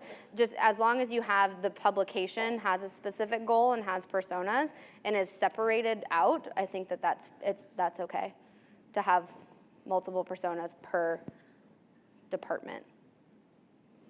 Yes? What do you mean by lead nurture? Lead nurture, excellent question. So lead nurture is all about just email.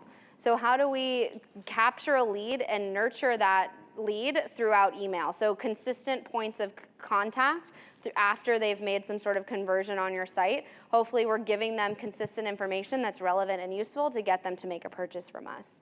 So it's just email. Yes? I like what you were talking about with the different personas and the types of content that they gravitate toward. And internally we have a lot of like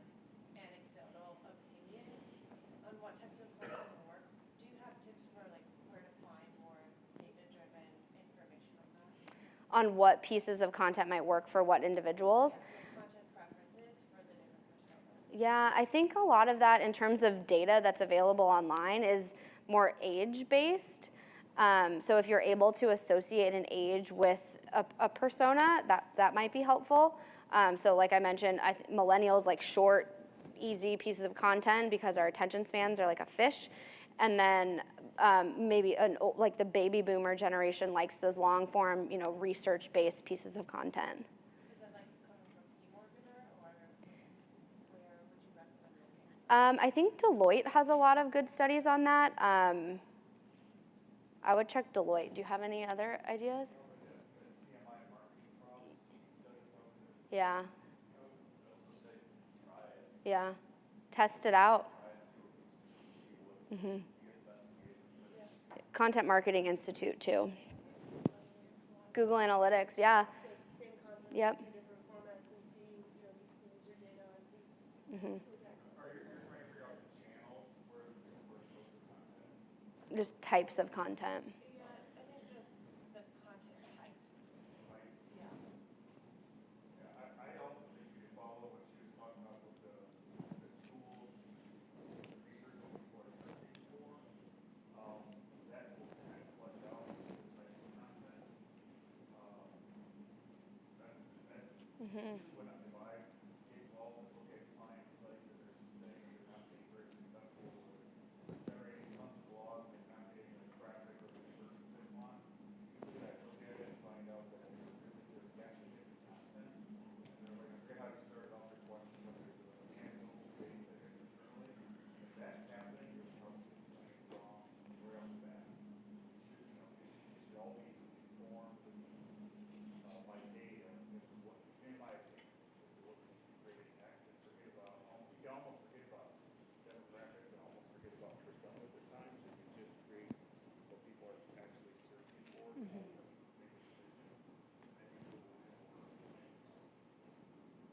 All right, yes. I have a quick related question to that. So we have a really active blog that's written by our compliance team, and they base that on the questions that they get. So they are definitely responding to questions that our members have. But they're not in the marketing team, and they don't really care as much about like the customer journey. They just figure, okay, well here's the information people want. We'll give it to them, and that's the end. Mm-hmm. I struggle with like how we can tie those things together. Do you have any recommendations? I think that it's great that they're interested in writing that content and answering the questions, but I think in order to move them throughout the customer journey, really introducing calls to action on the site to get them to take that next step. If you have those long form hub pieces of content, what is related content already to get them to that next step? So maybe all the content they're creating is that awareness stage, and how do we get them to make the next move? Okay. So now that we understand who our customers are, we've come up with a bunch of content ideas and actually written the content, how can we optimize the content to be found organically on search? So I hope you never need to do this. But if you're going to hide a dead body, try page 2. Literally no one ever goes there. I know I said earlier that I went there just because I was trying to prove a point with Apple, but that's the only reason why. And the statistics tell us the reason behind it. It's that 91% of searchers are never clicking past page 1. So why are they doing that?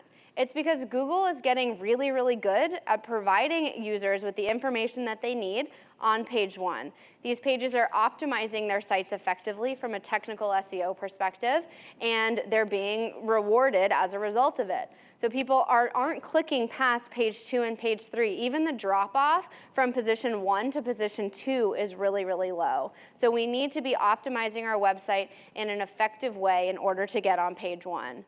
Because we know also that 93% of purchases are beginning with a search. So people are making a search and clicking on one of those top 10 organic search results. So we need to be getting in front of them. And then we also know that 53% of website visits are driven by organic search. Now, every year, this number actually goes down. right? Because a paid advertisement is so prevalent and present on page 1 of search that we're seeing up to 4 paid listings on the top of the search engine results page. So Google did a lot of testing. We used to see ads on the sidebar. They were testing that out. They tested expanded search ads. We were seeing lots of content there. But organic search is very, very important. We'll talk about why we need to have that relationship between the two later on, but we know that most of the clicks are coming from an organic search. And you can no longer outsmart Google. There are no shortcuts. So I'm sure all of you have heard of Google's algorithm. Back in 2011, they released their first algorithm update of Panda, which focused on on-site content, where webmasters were no longer able to get away with just having a 50-word page here and there. We weren't able to keyword stuff pieces of content. We needed to have long-form, relevant, useful, long-form pieces of content on our website. We needed it to be thin and optimized. And then they released Hummingbird, which was all about links. So links are the currency of the internet. We'll talk about that later, but why we needed to have relevant, authoritative links pointing back to our site. We weren't able to buy links from Russia anymore. We needed to do our manual outreach and have links point to our site if we're creating that really good content. And then we had what was that other one? That other Fred?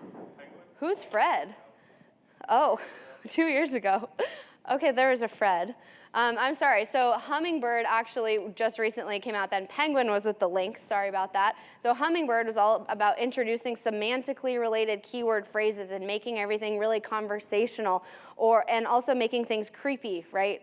Google knows everywhere you are all of the time. So we can't outsmart this robot anymore. We need to be creating useful content, getting those appropriate links, and having a conversational method to the content that we are creating. And we can do that by engaging in these on-page and off-page technical optimizations that we'll talk about. So these are some just overall tactics for SEO. So we'll talk about all of these a little bit further now.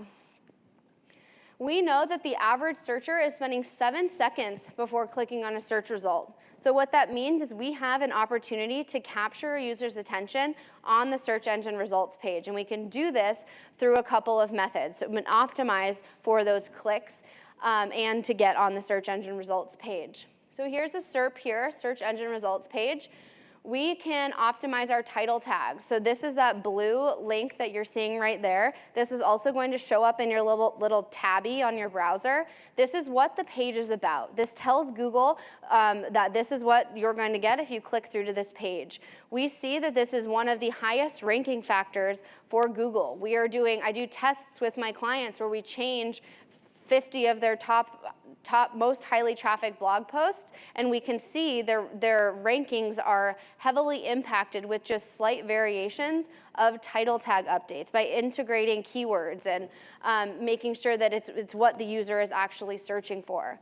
Right now, Google is displaying about 50 to 60 characters. Make sure Google's changing things all the time, right? So we need to make sure that we're testing what this looks like. If you just type in Google like Moz title tag calculator or something like that. Moz just has a free tool where you can put in your title tag and it'll mock up how it will be displayed. So I recommend taking a look at that.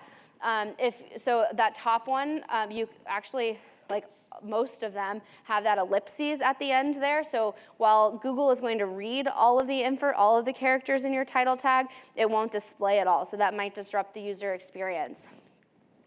And then a meta description. This is that paragraph beneath the URL. This is not correlated with rankings at all. Google actually has eliminated it from their algorithm, but it is highly correlated with clicks. So this is what individuals are going to get if they are going to click through to your site.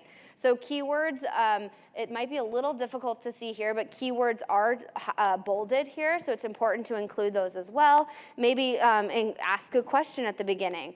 That seems to be really effective too. Google is displaying about 120 characters here. Again, it will read all of it, but it might disrupt the user experience if there's an ellipses placed after the 120-ish character limit.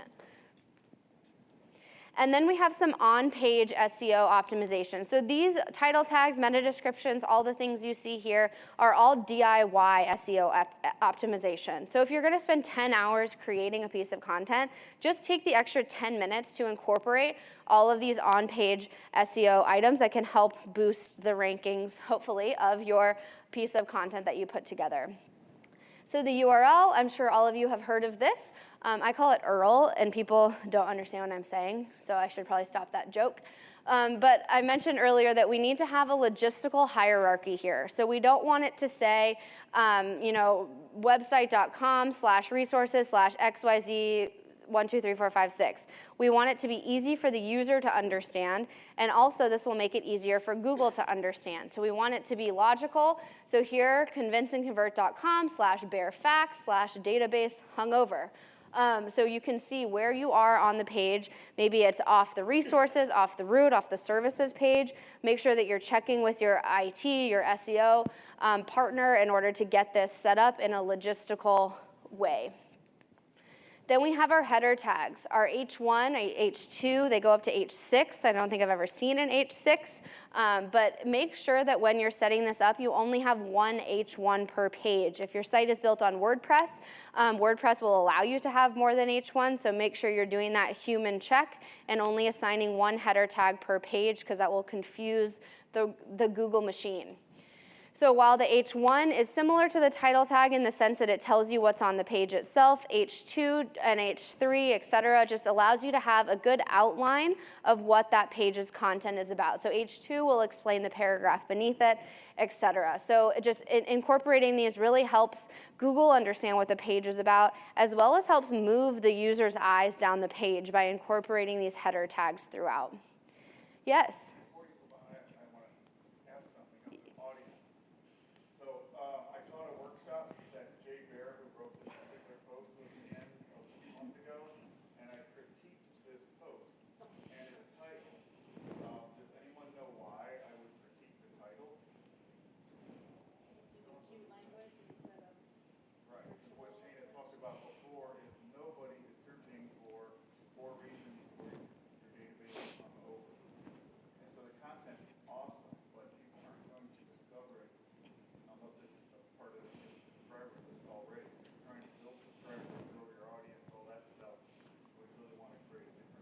And even this H2, garbage in, garbage out. I don't search for that.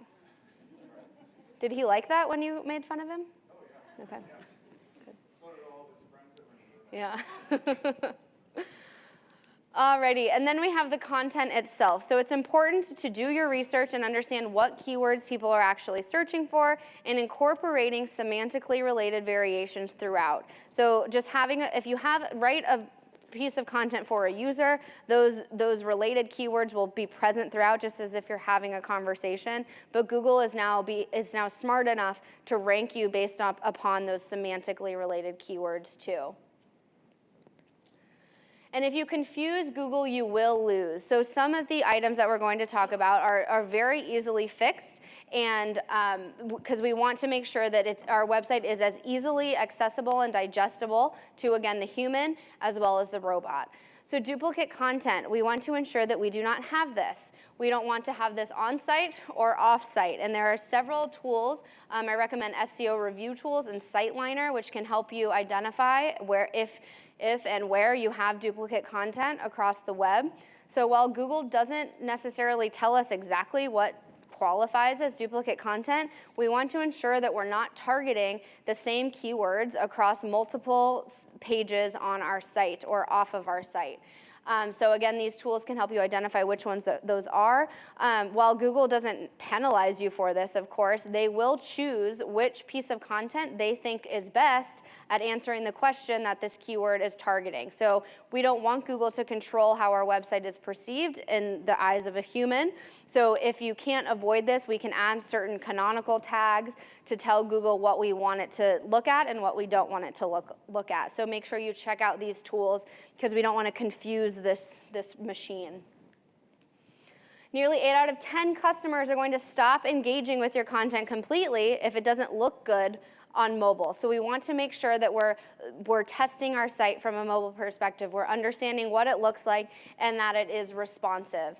So back in March of last year, Google released the mobile first index. So what this means is that it's capturing and indexing your content on the mobile site before it's looking at at your desktop site. So we need to make sure that your site's responsive. Check out this link. If you just Google mobile test Google, but there's a link right there. It'll test the effectiveness and mobile friendliness of your site. It'll give you a score. It's really interesting to see the differences between I'll talk about it later in terms of page speed, et cetera. So this will give you actionable next steps for how to increase the mobile effectiveness of your site. But if you think about it, that's just how people are searching now, right? The first point of interaction that they're having is on their phone. I know that I'm going to my phone first. If I have to, fill out maybe a long form or make a purchase, I'm usually doing that on my computer. But my first interaction with a lot of brands happens on my phone. So we need to make sure we look good to have that first sort of, the first date, if you will. Another thing that we can do to increase mobile effectiveness is to incorporate accelerated mobile pages, or AMP. So what this is, it's a plugin that you would install on any given page of your site, and it's super heavily cached and helps content load really, really quickly. So you can see in the example here, one has the AMP landing page installed, one does not, and you see the delay that's occurring when it's not installed. So we saw this first with Facebook Instant Articles. It's now in the news section of the Google search engine results page. You can tell when it's an AMP piece of content on mobile with that little lightning bolt. So what happens is when the site recognizes that somebody's accessing this content on a mobile device, it will load that AMP plugin. So this isn't for everybody. It's not for site-wide. I recommend testing this with different pages of your site to see if it's effective. I had a client, they did lash extension products. So we installed AMP on all of her product pages, and her purchases went through the roof because people were able to access that information quickly, actually make the purchase from her phone. So we tested it on 3 of their top performing products, and then we were able to roll it out to all of the products. We didn't put AMP on her blog or on her homepage or anything like that because it just wasn't necessary. So make sure you're checking with your IT team to see what makes the most sense for installing AMP across your pages, but it does work, especially if people are accessing your phone online and on their mobile phones, and you can get that information from Google Analytics. 53% of mobile users abandon sites that take longer than 3 seconds to load. And we're seeing that 2% is that threshold for e-commerce website accessibility. So Google aims for under a second. Humans' attention spans, not just millennials, like I said earlier, it's all humans, is less than that of a goldfish. I think that's an actual study that was done. So we need websites to load really, really quickly because people aren't waiting around for content to load. People are bouncing off of the page and going to maybe your competitor sites if it's loading really, really quickly. And Google it affects rankings too, we're seeing. If your page is loading really, really slowly, Google sees that that's not a nice piece of content, so your rankings might be affected if you have poor page load speed.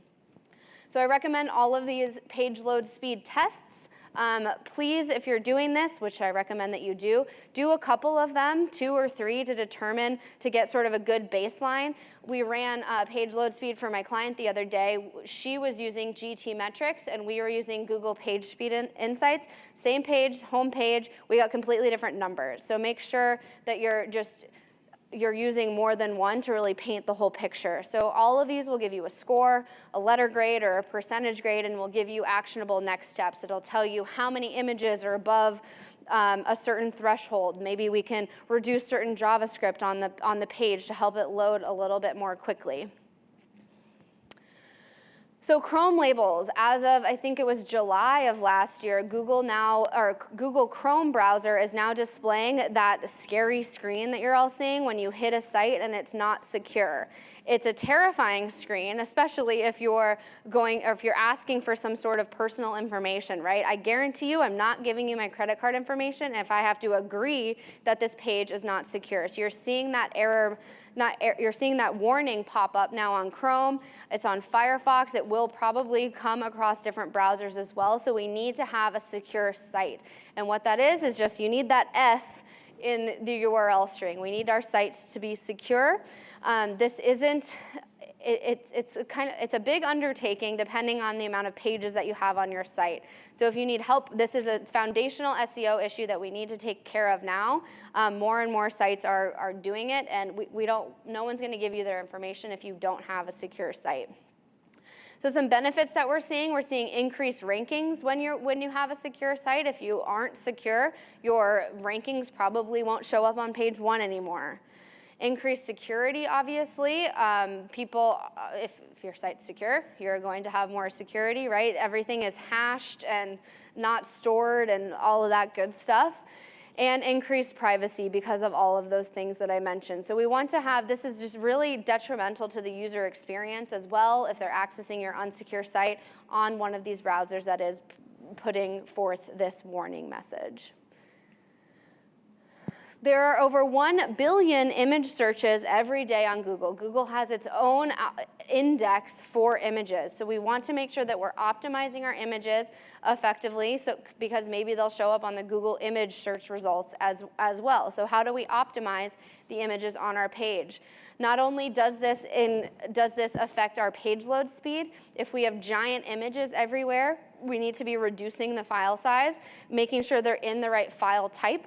We want to have a good balance between size and quality. We see all of these are very good at having that good balance, but also we want to ensure that our file names are consistent with the imagery. This is important because Google can't see, but it can read. So we also want to be supporting that image with different descriptions and different content around the image that might explain what that image is about. Also, this is really important when it comes to accessibility. So if an individual is visually impaired and they land on your screen, they don't want to hear that this image is 00031XYZ. They want to see that it's a red sports car, things like that. So context does matter. And adding your alt and title tags is going to be very important as well. So hopefully it can rank in Google's image library. I know I mentioned this earlier that we would talk about different YouTube rankings, but Google and YouTube have told you what is going to help your video rank in YouTube once it gets searched for. So make sure that you have, I'll tell you how to optimize it later on, but all of these different factors are going to help your site rank, your video rank in Google. I'm sorry, and YouTube. So if you Google something, YouTube videos are now showing up on the search engine results page. But if you're in YouTube, you want to ensure that all of these factors are hit so you show up on page 1 of the search.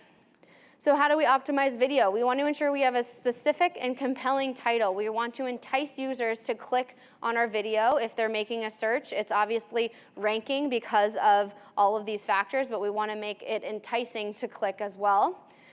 In the description, we want a link placed at the beginning of that little blurb. We need to understand and have a strategy of where we want individuals to go if they were to click on this site. Is it our homepage? Is it a service page?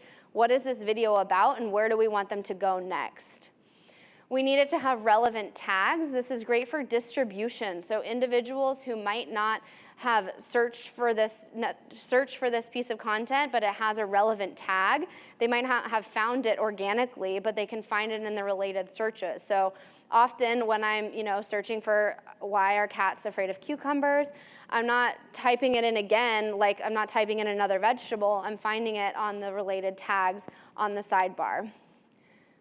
It sounds like I just watch cat videos. I mean, I do. Okay.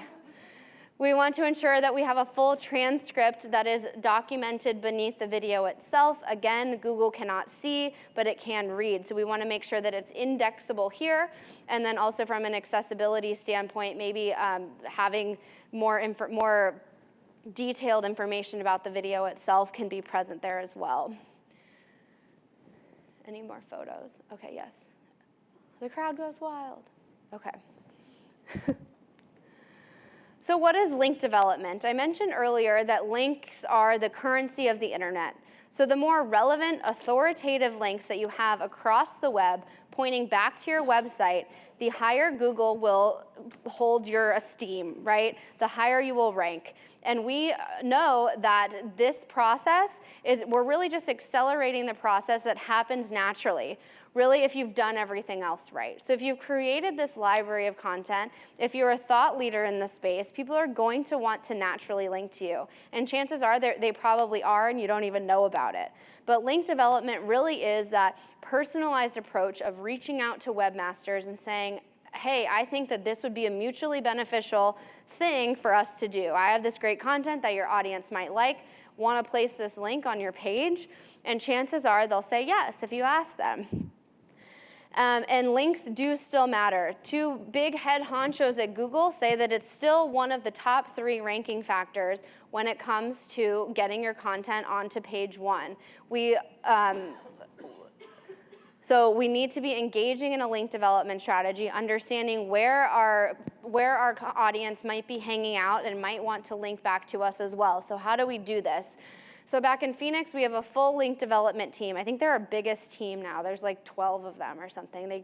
They're multiplying. So what they do is they have specific clients. They have relationships with webmasters. Let's say one of our clients is a university. So what they're going to do is they already have these relationships with webmasters, maybe at another university or a community council or something like that, a job board, things of that nature. But also they're going to be researching individuals that are interested in going to college to pursue, maybe they want a certificate in medical assisting or something of that nature. Our team is going to research maybe a high school website that has a specific location for this university near that high school. So they're going to do that research, determine that this would be a great place to provide more information about a next step for a high school student. And then they're going to do some outreach. So it's manual, personalized outreach. So we find that it's best when the message is customized. Again, this will be a great thing for both of our teams. Your high school students will be interested in learning information about this medical assistant program post-graduation. I think that this piece of content should live, a link to this piece of content should live on your site. And we also find that links alone can improve rankings. We have built links back from 2012 that are still driving, converting traffic. So the traffic is still generating and people are converting from links that were placed a long time ago. So it's important that maybe before you engage in a link development strategy, take note of how you are doing right now. Maybe in the strategy portion of your earlier, when you start on your digital marketing journey, take a look at what links you have right now. If you've had an old site, maybe from 2006, chances are that you have bad, spammy backlinks are pretty high. So make sure you're cleaning up your backlink portfolio and ensuring that you only have high quality, relevant, authoritative links pointing back to your website, and start engaging in those relationships with webmasters. There's one over here, just the one. You can have a relationship with her.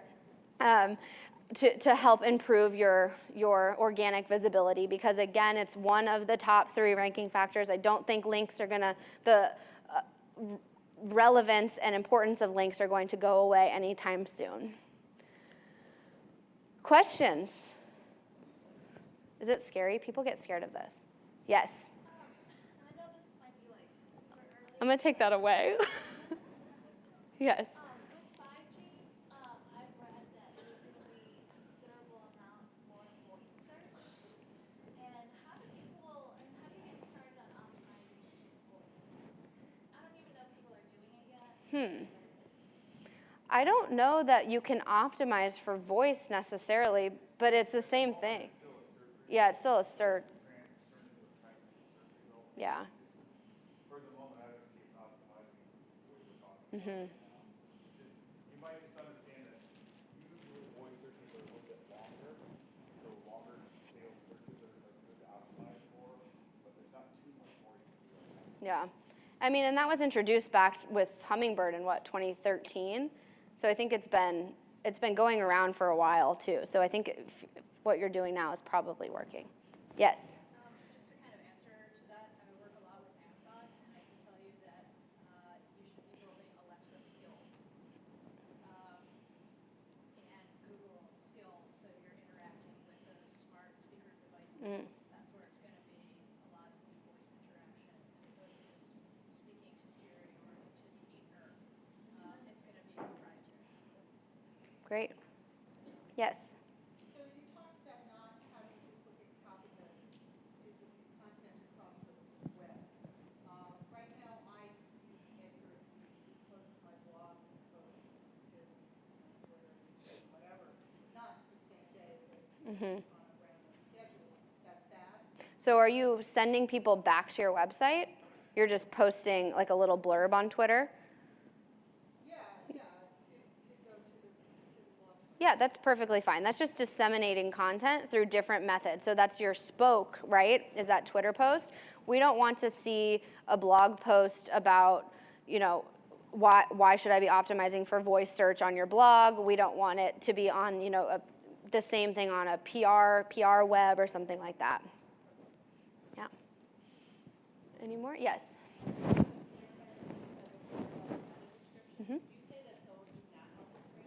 They are not correlated with rankings, but they are correlated with conversions. So people are clicking on links based upon meta description, but they aren't taken into account with rankings, but title tags are. Yeah. Alrighty, so here is that bundle I was talking about earlier. I think I mentioned it to some of you previously. It's this should be bigger, but it's vert.ms/CMC 2019, all lowercase. It will not work if it's uppercase. It's not like the password, which is kind of confusing. But this has all of the digital marketing resources you could literally ever need. It has these slides. Somebody asked me about them earlier, so you can memorize this deck and give it at your next company meeting. It has the the workbook that you can take home and action upon later. It has our new book, which just came out like 3 weeks ago. That I actually helped write, which is pretty exciting. I had to sign 150 copies on Friday, and my hand was like very hurty.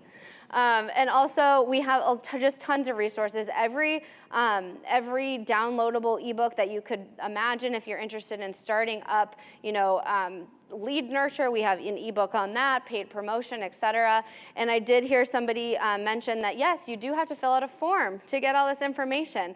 We practice what we preach, right? And then also we have some people here. We have Arnie, obviously, you mentioned, we saw him earlier, but also Zach Etten, who is a part of our team. And if you're interested in talking to one of us throughout the conference, they'll be here for the next 3 days. I'm about to get a lobster roll and take a flight home after this.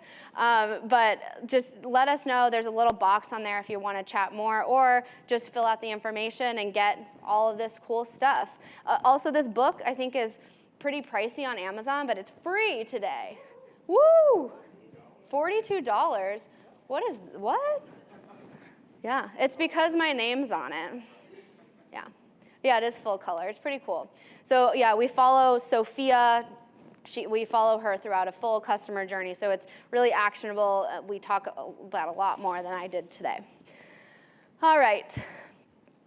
So once we have created this library of content, and hopefully it's being found organically, we want to ensure that we're pairing that with promotional efforts. So we want to be putting some money behind some pieces of our content in order to control who is seeing what at what time. And so I know we talked about the holy grail of content, right? We want to create content for the robot and for the human, but we also see this holy grail of search, which is that symbiotic relationship between paid and organic. So back in the day, we would pit these two together, right? We wouldn't want to promote things that were showing up on page 1 on Google, right? But we really want to be showing up in as many places as possible, because when we pair paid and organic, it really just equals search. They're literally showing up on the same page on the search engine results page. And if we can show up in as many places as possible, why wouldn't we want to do that? And we did a case study. This is for one of my clients.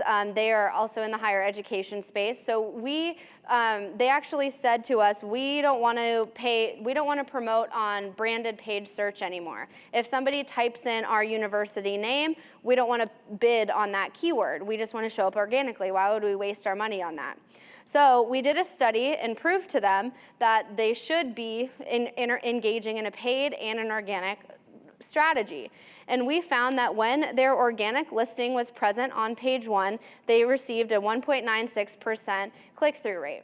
But when we paired that with a branded piece of content, a branded paid promotion on Google, their click-through rate went up to 2.76%. So they were present on 2 spots on the search engine results page, which equaled a 41% higher click-through rate, which is actual dollars in some cases when it comes to conversions, depending upon what your conversion is, right? If this person was to become a student down the road, it's because maybe they were showing up in multiple pages on page 1. So we need to have that relationship, these two teams, strategies really working together and showing up in as many places as we can at the right time.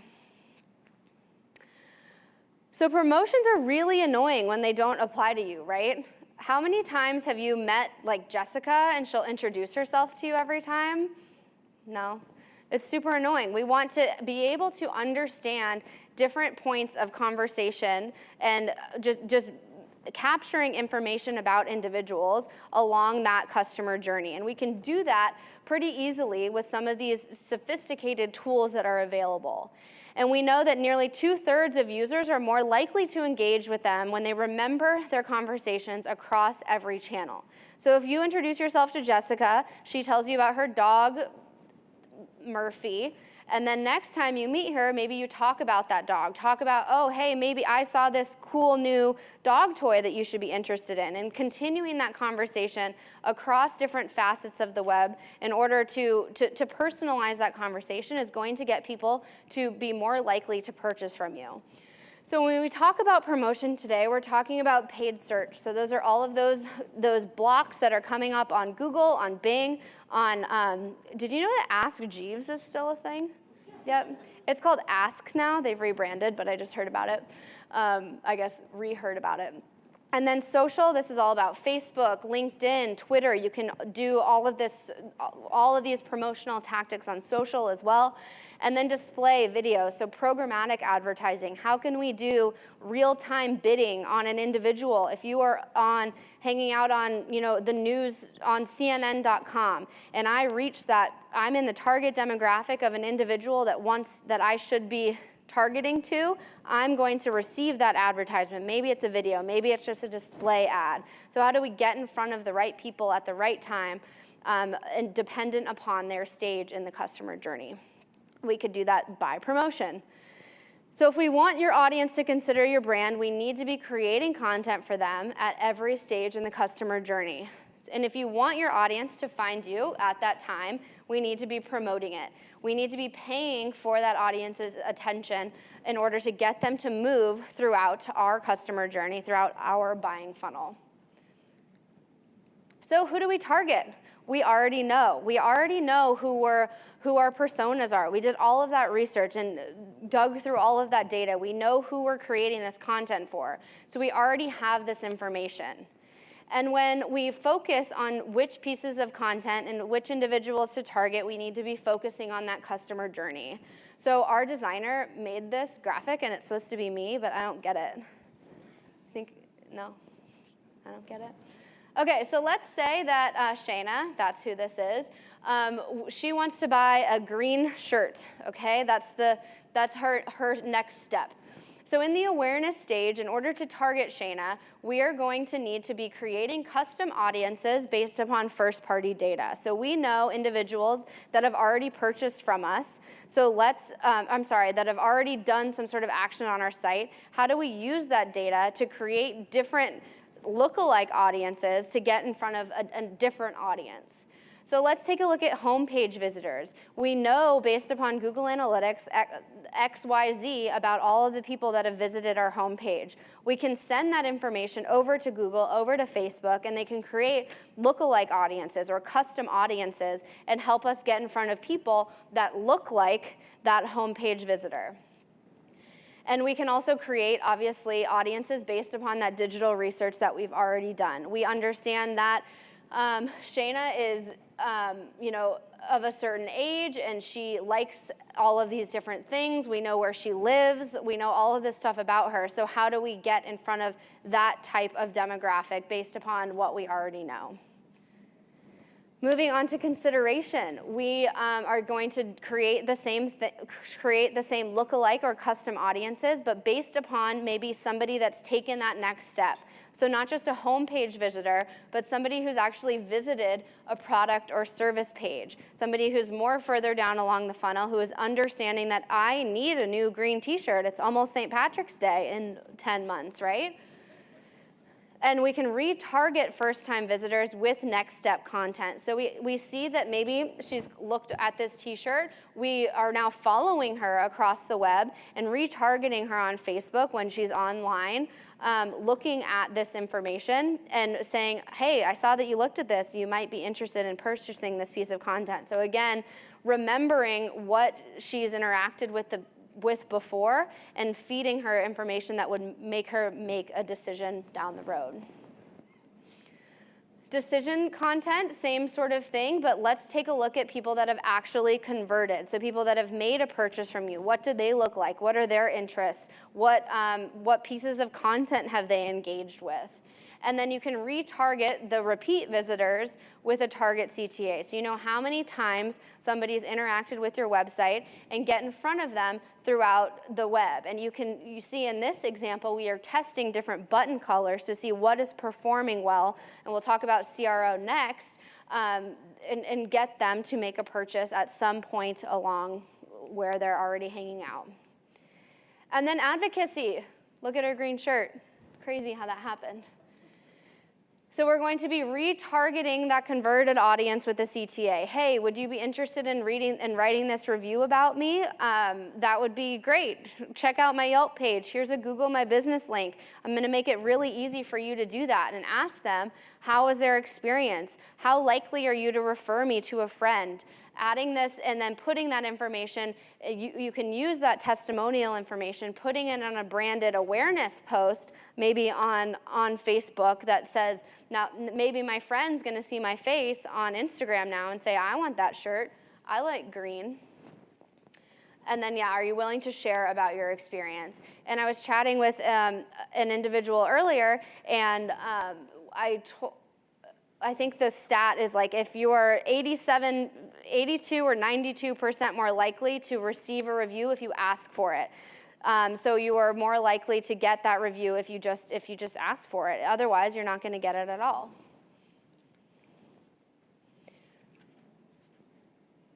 So reviews are important. People are more likely to make a decision if they have positive reviews about that given brand.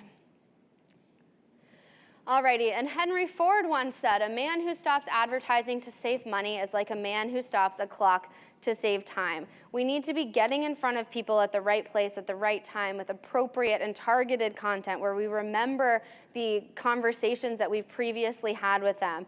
And like I mentioned with that case study at the beginning, getting rid of branded search might have been a good idea, right? But we tested it and we understood that no, it was not a good idea. So we need to be promoting our content that we work so hard to achieve, to create. And I know that 53% of clicks are coming from that organic search, which means that 47% are coming from those paid efforts. So we need to be having that good relationship between organic and promotion of our content. And so there are lots of different tactics that you can use that help meet your audience at different stages of their customer journey. So we see programmatic, which is, again, those display ads, which are displaying pieces of content that are relevant to the exact person that you want at the right time, wherever they're hanging out online, which is so creepy, but it's very effective. So you're able to target them based on all of these different stages in their journey. So some promotion channels and tactics are going to be more relevant for different stages, similar to the pieces of content that we're creating for the personas that we're creating it for. Any questions on paid promotion? Oh, wow, yes. That chart that you just showed a moment ago, would you say that skews towards B2C, or would you say it's equal? I would say it's B2B and B2C. Thoughts? I don't know. Yeah.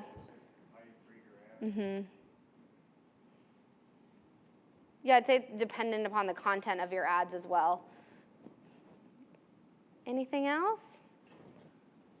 Okay, yes. For the native advertising route, what is your agency consider to be native advertising, and what's credible? Sure. So native advertising, it's not necessarily content marketing, but it's how you can get in front of an audience through like distribution. How can you distribute different content to an audience that might not have found you in the first place? So just creating maybe a guest post and posting it on BuzzFeed, on New York Times. We saw a piece of content written about the new show, this was a long time ago, but Orange is the New Black. It was a native advertising post on the Wall Street Journal or New York Times online. So it was this long form, well-written piece of content with lots of research and studies about women in prison, but really it was promoting Netflix's new show. So I think there's a place and a time for it. And I think it can be effective for specific audiences, and here it's effective across all stages of the journey. I think it's credible enough, but it matches the form and function of the piece of the publication that they're already on, so it's not disruptive, which is why it's effective. I think it's good for. I think it's good. Have you, in your experience, seen like a more like thoughtful article series that lasted a long time versus like the short burst ones? Because I know that like some companies, they have long-term contracts with third-party media sites that do sponsored articles. Yeah. Have you ever seen any succeed like long-term? So the question was, with native advertising, have we seen any long-term publications and partnerships exceed or work for a long period of time? I haven't. I'm not very familiar with. And I would say as an agency, our particular agency, we're pretty skeptical. And don't run a lot of native ads. Yeah. Like clickbait ads, we just don't do it. If that's what you're thinking about. Yeah, the clickbait ones are horrible, like the ones at the bottom of like local news sites. I was just thinking of like more like, I guess, thoughtfully done article series for like news sites. Yeah, those are Does very. that exceed expectations, or Do they ever exceed expectations? yeah, like succeeded like Things rarely exceed expectations, but we've had some decent luck with that, but that's more what I would consider sponsored posts or impact trade or whatever you can post out as opposed to native advertising. But okay. like she was referencing that Orange is the Black and all that, those really good, thoughtful, well-done pieces of content work. It's the what I would just call clickbait vertical to just drive page views and ads. We don't. Got it. Thanks. Alrighty, well, there it is again. Okay, so once we've gotten somebody to come to our site, whether it be through organic or paid promotion, what are we doing to convert that audience? What is our conversion point even? Because sometimes our website can be designed in such a way that our user isn't going in that direction at all. So what are we doing to make them convert on our site? Does our user experience really align with our design? So what's obvious to us may not be obvious to our audience. So if you have a paid advertisement that promises an ebook and you're sending somebody to the homepage of your site, chances are that they're going to dig through your site and try to find that ebook are slim to none, right? You paid to get me here through this paid promotion. What do you want me to do next? And your site navigation should be painless. Apologies if anybody works for the state of Alaska, but their website is confusing. There's too many calls to action. There's too much going on. There really is not one goal of this homepage, alaska.gov. So what is CRO? CRO is an iterative site testing process that is designed to increase the rate as which an individual takes some sort of action. So if we can get, our goal isn't necessarily to increase the traffic by 3 times. The goal should be to increase the conversion of the traffic that we already have. So how do we do that? We take micro tests throughout different pages of our site in order to see what works and see what doesn't, and then implement the winning variant. So here in this example, we can see that this form, we noticed that it wasn't converting well. So we removed all of this information beneath, moved the button up. Like here we had 2 of the buttons. We just had 1 button, and we increased the conversion by 102.5%. So understanding how people are engaging with content on your site is going to help you make informed decisions about which tests to do. So let's see how we can act on this. So what's the desired action that you want these individuals to take? Is it an email sign up? Do you want somebody to sign up for your email, somebody to call you? Is it to download your ebook? Purchases, it really doesn't matter. You are the owner of your own destiny, right? It doesn't, whatever a conversion point is to you, that's where we should be focusing our attention. So it really works. Conversion rate optimization is very, very effective. By making these small tests on site, we're able to see huge increases in in conversions based upon just making these simple tests. So I had a client, I used to have a lot of higher education clients, so all of my examples are from them, but this is a different university in Arizona, and what we did, they had all these program pages across their site, and their header image for every single page was just hands typing on a keyboard. What we found was that personalization really helped make somebody make a conversion on their site, and their conversion was a request for more information form. So what we did is we recommended a test, and we introduced a personalized image. So if this was a Master's of Nursing, we had an individual in a healthcare environment. Masters of Education, we had an individual in a school setting. So we were able to test 3 of the most highly trafficked pages with customized images, and it won overwhelmingly the customized images and filling out that form. And from there, we were able to use that data and implement it across every single one of their program pages with that customized imagery. So we were able to see 103% conversion in those signups.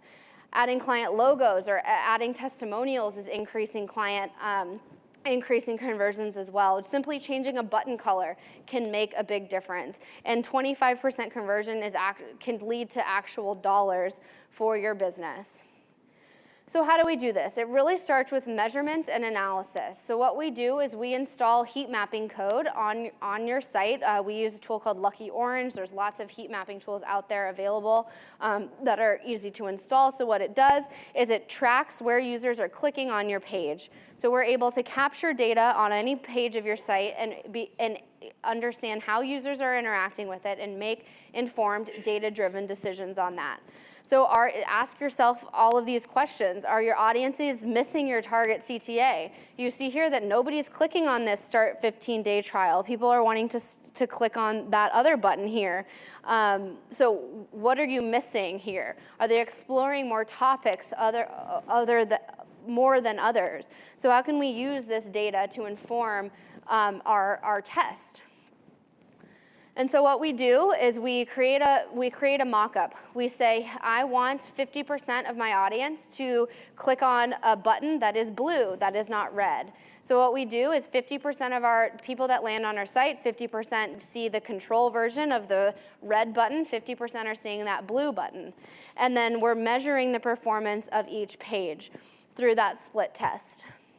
We're going to calculate our sample size based upon what is statistically significant. So some of our tests that we run for 10 days. Some have to run for 35 to 60 days based upon the amount of traffic that's coming to that page. So make sure that you're testing this on highly trafficked pages to have that shorter testing time, because we want it to be statistically significant in a short enough time.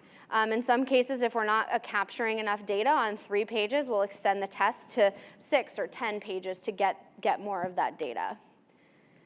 And then from there, you pick a winner. Rocky, there's supposed to be music, but it's loud anyway. So you pick a winner. Thank you. to see who won the test. Was it the control? Was it the variant? And then you just keep going. You keep testing. Keep going over and over and over again, because there's no perfect version of any sort of website. We need to be testing all of the time. Do CRO or do not. There is no try. We need to be doing these micro tests in order to make our website perform at the best of its ability. If we're losing out on conversions because of the placement of a call to action on site, making that testing and implementing that isn't so much work, and it does work. It's supposed to have sound. It does work. We have a calculator that will tell you how much money you could be losing out on if you are not doing conversion rate optimization. vertical.measures.com/resources/ppc/CRO-calculator. Yeah, take a picture of that. So you put in your how many website visitors you're getting per month, current conversion rate, estimated lift from CRO. We're seeing on average about 40%, so that's the number that we have in there. And then you're able to determine that with this example, $540,000 could be left on the table if we're not doing conversion rate optimization. So it is very important. He's in a glass case of emotion. Does anyone else feel that way? Yes. Could you go back to the heat map slide? Oh, whoa, don't look. We have to watch all of Rockies over and over again. Yes. So all these little areas that are bluish and greenish, Yep. people really clicking on just random nothing, like just a bunch of words. I think in this case, these are hover states sometimes. Do you know, Zach? Yeah. Yes, It's that's the answer. but they are clicking. They click on things. One of the most common things you'll find when you put heat mapping on your site is areas that are not clickable anymore. Very common. It's common with images and text. A lot of times bold text, if there's words you try and click on. You will learn a lot about why your website performs the way that it does. Google Analytics will tell you a lot about how they perform, but not why they perform that way. Heat mapping will help you figure out why they're doing what they do.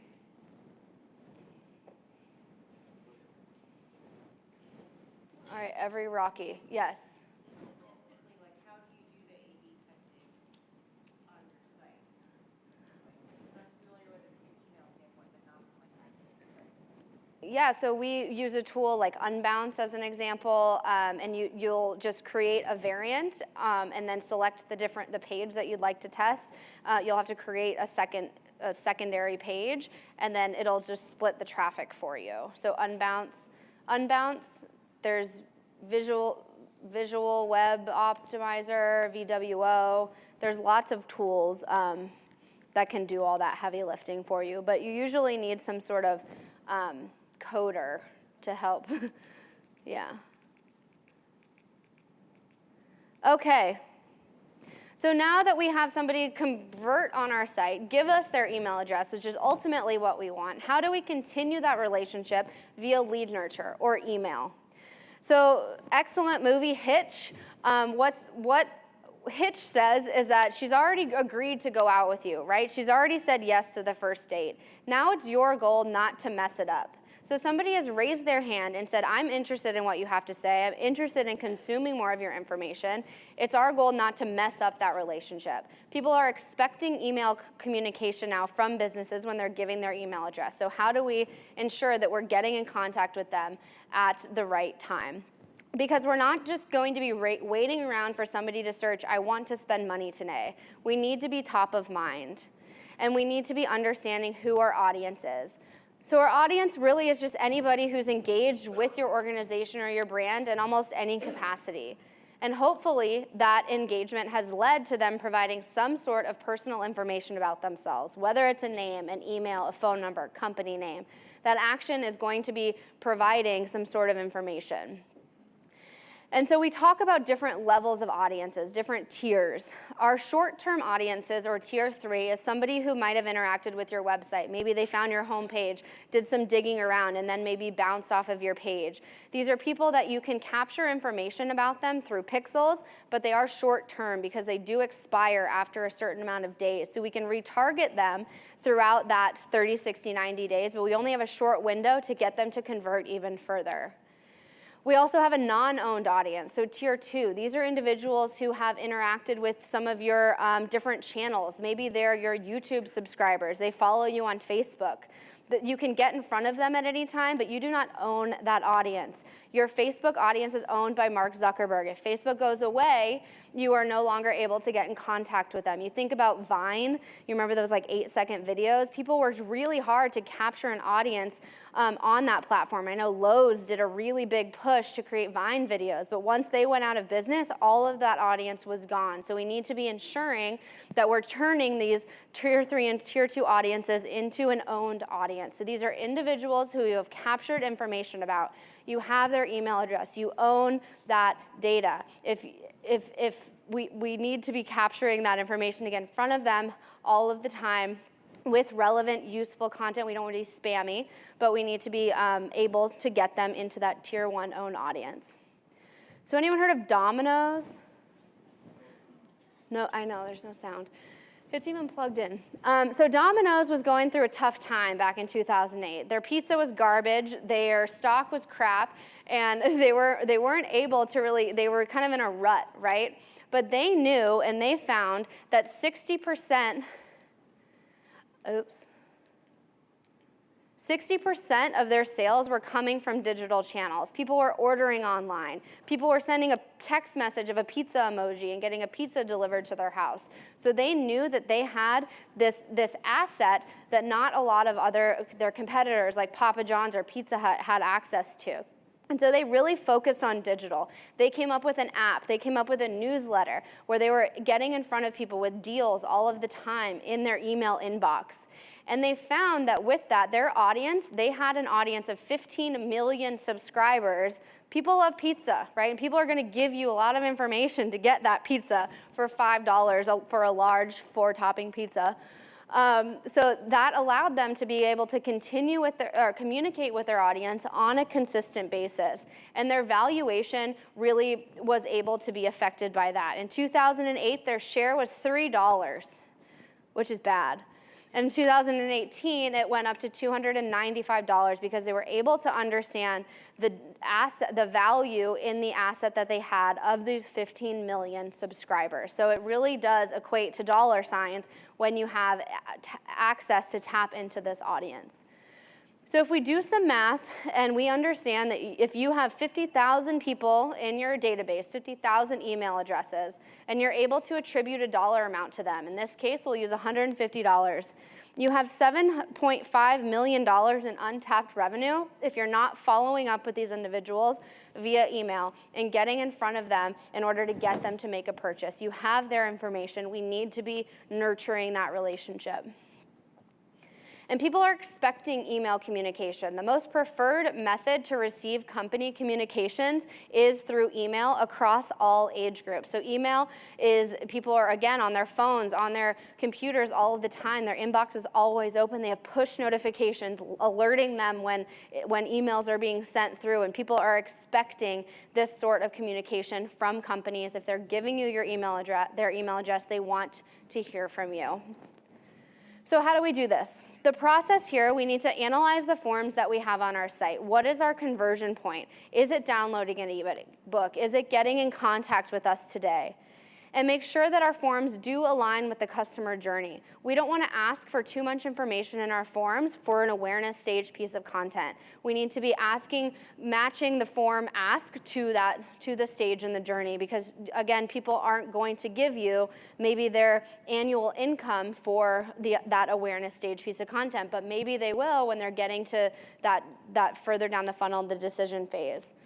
So you can use forms to segment your audience. Maybe somebody came into your pipeline at the consideration phase. Maybe they fell out of your competitors onto your piece of content and are filling out a consideration stage form, using that information in order to tap into how to customize and personalize that email workflow for them. And then from there, you can build workflows, build customized, personalized workflows for people at every stage in their journey to get them to move throughout your funnel. So with the workflow, with workflows, we are seeing that people are interacting with up to 7 emails. So if we don't want to just send one thank you email and be done with it, we want to set up a regular cadence of email communication up to 7, maybe 8 or 9, test it out. People are engaging and clicking through to your site based upon up to that 7th point. So we need to be providing that consistent value to them throughout that process. And sending them relevant, useful information throughout that path. And let's say they fall, maybe they make the conversion point. They've completed a goal of that workflow. What's next? Are we sending them to our newsletter list? Are they engaging? Are we sending them into like a less frequent workflow after they hit that goal? We need to be thinking about these things to keep people engaged until they make a purchase. And it's not that hard. There are several marketing automation tools out there that make it super easy. It's automated. While it might be some heavy lifting on the front end to segment your audience, to set up workflows, to maybe create content that supports the emails, these tools really helps automate. It helps measure. You can do A/B testing, which we'll talk about in a second. We use HubSpot back at Vertical Measures. I use it for a lot of my clients too. It's really user-friendly. It has a lot of analytical tools in there as well that can help you make informed decisions. So we are also seeing that sending customer communications every 2 to 4 weeks generates 2 times the number of leads. So people are wanting this communication, so we need to be sending it through to them. I'm busting through this because I've got a lot more to talk about. No more questions. 47% of emails are opened on a mobile device. So we need to ensure that we're testing the mobile aesthetic of all of our emails, because if it doesn't look good, people are legitimately just going to delete your emails.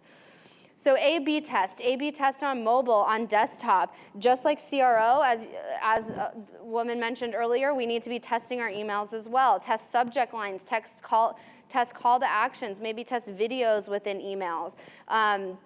This is a little bit different, actually. This is a HubSpot test that we did where we were testing the personalization of the email. So it was like from Shayna as opposed to from marketing@verticalmeasures.com.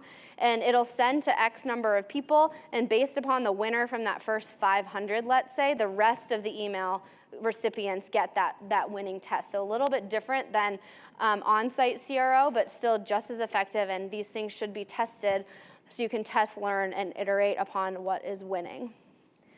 Some benefits of lead nurture. We want to be providing consistent value to our customers by delivering them relevant, useful information along their buying journey. It helps push them down to the funnel. It helps build brand recognition. I know I talked about earlier that we need to create brand agnostic content because people don't care about your brand right now. But they've raised their hand and said, I care, so now let's tell them about ourselves. Let's be self-promotional here. And so on page 36, you can build out a workflow within your workbook that you have later. Email best practices. Make sure that you have a great subject line. Ultimately, this is what people are going to click on based from your email. I've seen emojis being used. I received an email the other day that said lose weight, which was weird. But then I looked closer, and it was WAIT, and then I clicked on it, and it was because this restaurant has the No Wait app. I clicked on it because I was like, that's rude. But it was effective, and it was a great subject line. It caught my attention, and now I know that there's a No Wait app at Oregano's. Make sure it's visually appealing and branded. Again, make sure you're testing it on mobile as well, because sometimes just because it looks good on Gmail doesn't mean it looks good on Outlook or mobile either. Impactful imagery. Imagery is crucial. We need to make sure that it matches the content that we're promoting in this email. Make sure that the tests that you're driving are informing your program, that you're segmenting with targeted messaging. Remember, Jessica, we don't want to send the same email over and over again. And keep nurturing your contacts until they tell you to stop. They have the ability to unsubscribe at any point. If they're not unsubscribing, keep sending them emails. And we want to stay brief. We don't want to give all the soup away for free. Is that the term? In the email. We want them to come back to our website and hopefully make some sort of next conversion. Reallygoodemails.com is a great place to come up with good-looking emails. So if you need ideas for new templates, etc. HubSpot, I know I don't work in a lot of marketing automation tools. I use Pardot and HubSpot mostly, but they have a pretty robust template library, and you can also purchase existing better-looking templates as well. But this is a great idea for some content. So this is my favorite thing I've ever seen. I got this on Instagram a couple of years ago. Dear Amazon, I bought a toilet seat because I needed one. Necessity, not desire. I do not collect them. I am not a toilet seat addict. No matter how temptingly you email me, I'm not going to think, oh, go on then, just one more toilet seat. I'll treat myself. So people, we want to ensure that we're keeping that communication personalized, understanding what they are going to be, understanding how they've interacted with your website, and feeding them information that makes them make some sort of other purchasing decision, and understanding like your products as well. People don't need multiple toilet seats. Another fail that we saw, our coworker just bought a BMW, and he, literally the next week, he got an email to buy another BMW, as if he's just made of cash, right? So they didn't understand that maybe they didn't click something in the system, or maybe they just don't have a very sophisticated lead nurture tool, but he did go buy and he went back and bought another one because it was effective. I'm just kidding.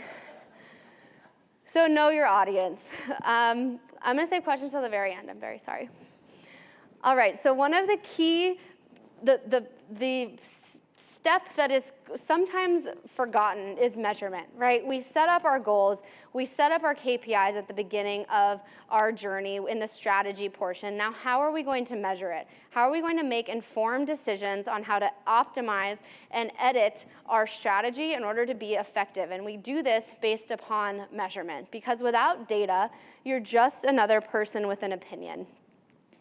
And some common KPIs for B2B, sales lead quality. For B2C, just sales. They're all kind of, so we need to be understanding what our KPIs are, our key performance indicators, and measuring our metrics in accordance with that. So analytics, Google Analytics can show us a lot of things. It can show us our audience, who is visiting our site, what's their, remember from the beginning, it can show you the genders that are visiting, the ages that are coming through to our site, where they're coming from. Are they coming mostly from paid social? Are they coming from organic search? What did they search to get here? What are they looking at? Are they focusing on our service pages, on our blog? And how you're meeting your goals? What sort of conversions have you set up? What is your conversion point? Is it a form fill? Is it that they visited X number of pages on your site? Setting all of that up will really help analyze the effectiveness of your strategy. And committing to measurement is going to make you be able to have some informed business decisions. We can't be making decisions based upon our gut instinct. We need to be looking at the data. So in this example, we had a client, and they weren't seeing a lot of effectiveness from their pieces of content. So what we did is we dug into the pieces of content that were converting, understood that their audience really liked long-form, like well-researched long-form pieces of content. So we decided to create more of those pieces of content. And you can see that when we started creating that content back in January, leads were up 936% because we were paying attention to the data and understanding what people were actually paying attention to and converting on. On the other side, on the promotion side, we found that paid social was driving a lot more affordable leads than paid search. So what we did is we doubled down on paid social and dropped the cost per lead down by 73%. So just by reallocating certain budgets and certain tactics based upon the data, we were able to save the client money based upon just doing our research. So some things that we monitor in Google Analytics are right here. Pay attention by traffic by device. Are people accessing your content from a tablet, from mobile, from desktop? Are there certain pages that people are exiting most frequently? Maybe there's something that we can do to that page. Maybe add a specific call to action to get them to stay engaged on your site for longer. And content-assisted leads are really important. Are there specific pieces of content, like we saw in that example, that are producing more quality leads than maybe your awareness top-of-funnel articles? Google Analytics can tell us all of these things. So we need to be creating goals for each of these stages. So maybe your goal for awareness is how many people have clicked on a Facebook ad. And then your goal for decision is how many people said they want to get in contact with us. How many people have actually made a purchase. So your specific goals should always be tied back to your customer journey. And I recommend checking out vert.ms/google-goals, all lowercase. If you don't have any goals set up in Google Analytics, this gives you a how-to on how to set up goals, what goals are important.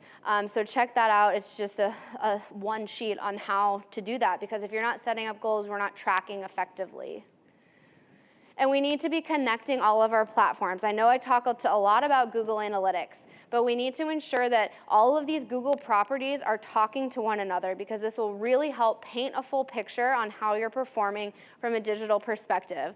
Google Search Console is a tool that's going to tell you how somebody has interacted before, what they've done online before they've reached your website. Google tells you Analytics has told you what happens when somebody lands on your site.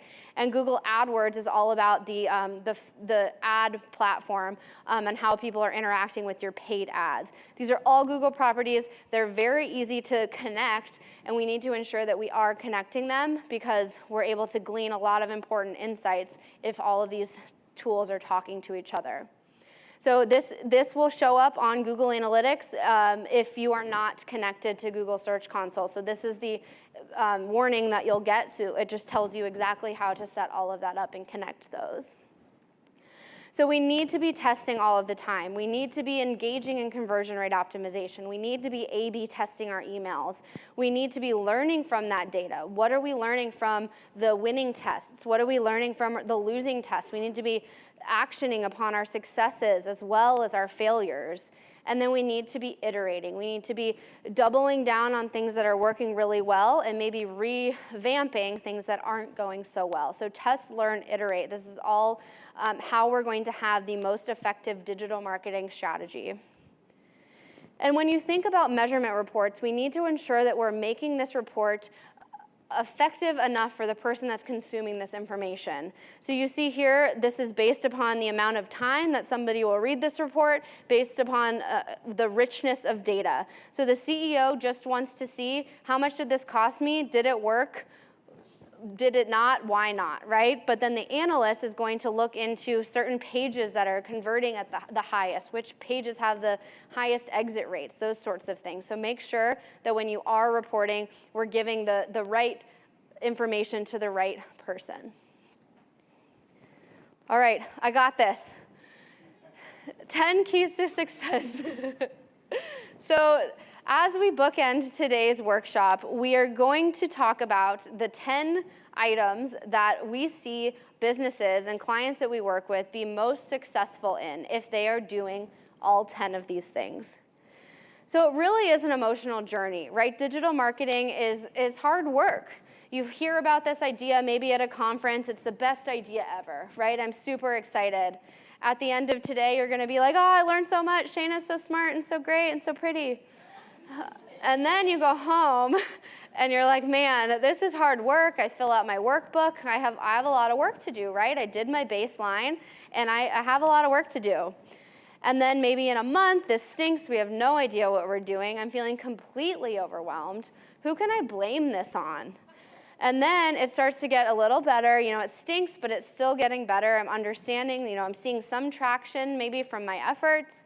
Now we get it, we're getting traction, and finally we did it, it was worth it. Now I know that there's an end here, but digital marketing really doesn't have an end. We should be learning and iterating at all different stages of our digital marketing strategy, right? But once we get the hang of it, this little iterations can be easier to accomplish. So I'm going to talk about the 10 items, 10 keys to success that can get you from, yeah, we understand it's hard work, but we get it. And really it has to do with belief and persistence. We understand it's going to be difficult, but we also understand that we are going to see some really great results from this effort. So number 10, we need to be building our own audience. What this means is this audience, here it is, anyone who's engaged with your website or your brand in any fashion. Maybe they saw a billboard, maybe they visited your homepage, but we would like them to give us some sort of information about them. As we talked about, if you have a 50,000 person database, you could be losing out on $7.5 million worth of revenue if you're not able to nurture that relationship and have that owned audience. And again, we want to move people from looking at our website once to capturing that information, from signing up for our podcast to giving us their information so we could own that information and get in contact with them whenever we'd like. Amplifying our content. We need to be having that good relationship between paid and organic. If we have the ability to show up on any facet of the web, we want our name to be present. We want to be answering a question that people are looking for, and we can do that by being present in the paid listing, optimizing our website well enough to be found in organic search, and having that good relationship, learning from one another, and showing up in as many places as we can online. Our executive team must lead the way. So we have our content marketing definition is written on the wall because we believe, and Arnie believes, that content marketing really is important and it is very effective. So if you have an executive team that is bought into content marketing and understands its effectiveness, it's going to disseminate throughout the entire culture. So how do you do this? Show proof. Show proof of your competitors. Show what they're doing really well. Show them case studies. We have a bunch on our website if you need executive buy-in to show them how content marketing can really work for your business. Be honest with them. This is going to take a lot of time. It's going to take some resources. It might cost you a little bit of money, but ultimately this is what we expect if we are going to be working hard and achieving these goals. This is where we're going to get. And build trust. Maybe test on a certain subset of your website. Say, I really want to test Facebook awareness marketing and see what happens. I want to put Facebook ads in front of this group of people. If it works, I want to do X, Y, Z. So have a plan, but build trust and maybe set up some key milestones in order to achieve that. Oh, and as I mentioned before, show what your competitors are doing. There's nothing better than a CEO seeing what the competitor is doing and doing well that you are not doing, right? So foster a culture of content. So we wrote it on the wall. We believe in content marketing so much that we wrote it on the wall. We need to be creating content all of the time. Every moment should be a content opportunity. So how do we do this? Make content a priority. Send out that survey to your sales team and ask them what questions are people asking all the time. Make everybody a content creator. At Vertical Measures, we write every piece of content in-house. We are the subject matter experts. We are the experts in all things content marketing. So we write about it and show that in the content that we have. It doesn't matter if you're an editor or something. I write blog posts. I can't write at all. I guess I wrote a book too. I can't edit. There you go. I just write it and someone else turns it into something beautiful. Rewards. I mentioned before, we give a spiff for people that write pieces of content. It's X dollars for a blog post. It's a little bit more if you write an ebook. And making them and incentivizing them to write content is really helpful and gets everybody involved and excited. And we also reward results. So oftentimes our content is great. We get shared on marketing land, search engine land, and we share that with the staff. Our measurement guy, the guy that bought that's probably why he bought the BMW, he got retweeted by Google twice, and he won't shut up about it. But anyway, it's important to share those milestones and instill this culture of content by doing those types of things. Facilitate ideation, make ideation really fun. So where can you do that? We have a board back in Phoenix. It's called the Storm Board. So we have our different departments, and whenever somebody has an idea, this probably won't work for your sales team, but whenever somebody has an idea, maybe they're on SEO. They want to write about the Frank algorithm update that came out 2 years ago that I just found out about. They put it on a sticky note and say, I want to write about this piece of content. Our marketing manager then does his research, ideates on what questions people are researching about that piece of content, and then we build it into our content calendar. So making it really easy to do so. You can put this on a whiteboard, on a shared spreadsheet. Maybe your survey results are spitting out into a spreadsheet that is shareable, that people can access. Sticky notes like we use, just making it fun and exciting to come up with a library of content is going to help foster that culture of content. We need to be setting up a strategy and sharing it, a documented, nimble strategy, I might add. So these elements that we talked about previously, we need to understand who we're creating this content for, what tactics are going to get us to those goals that we've identified, and then taking a current state analysis of where our website is, where our how our platforms are doing, and then conversely how our competitors' website and platforms are performing as well.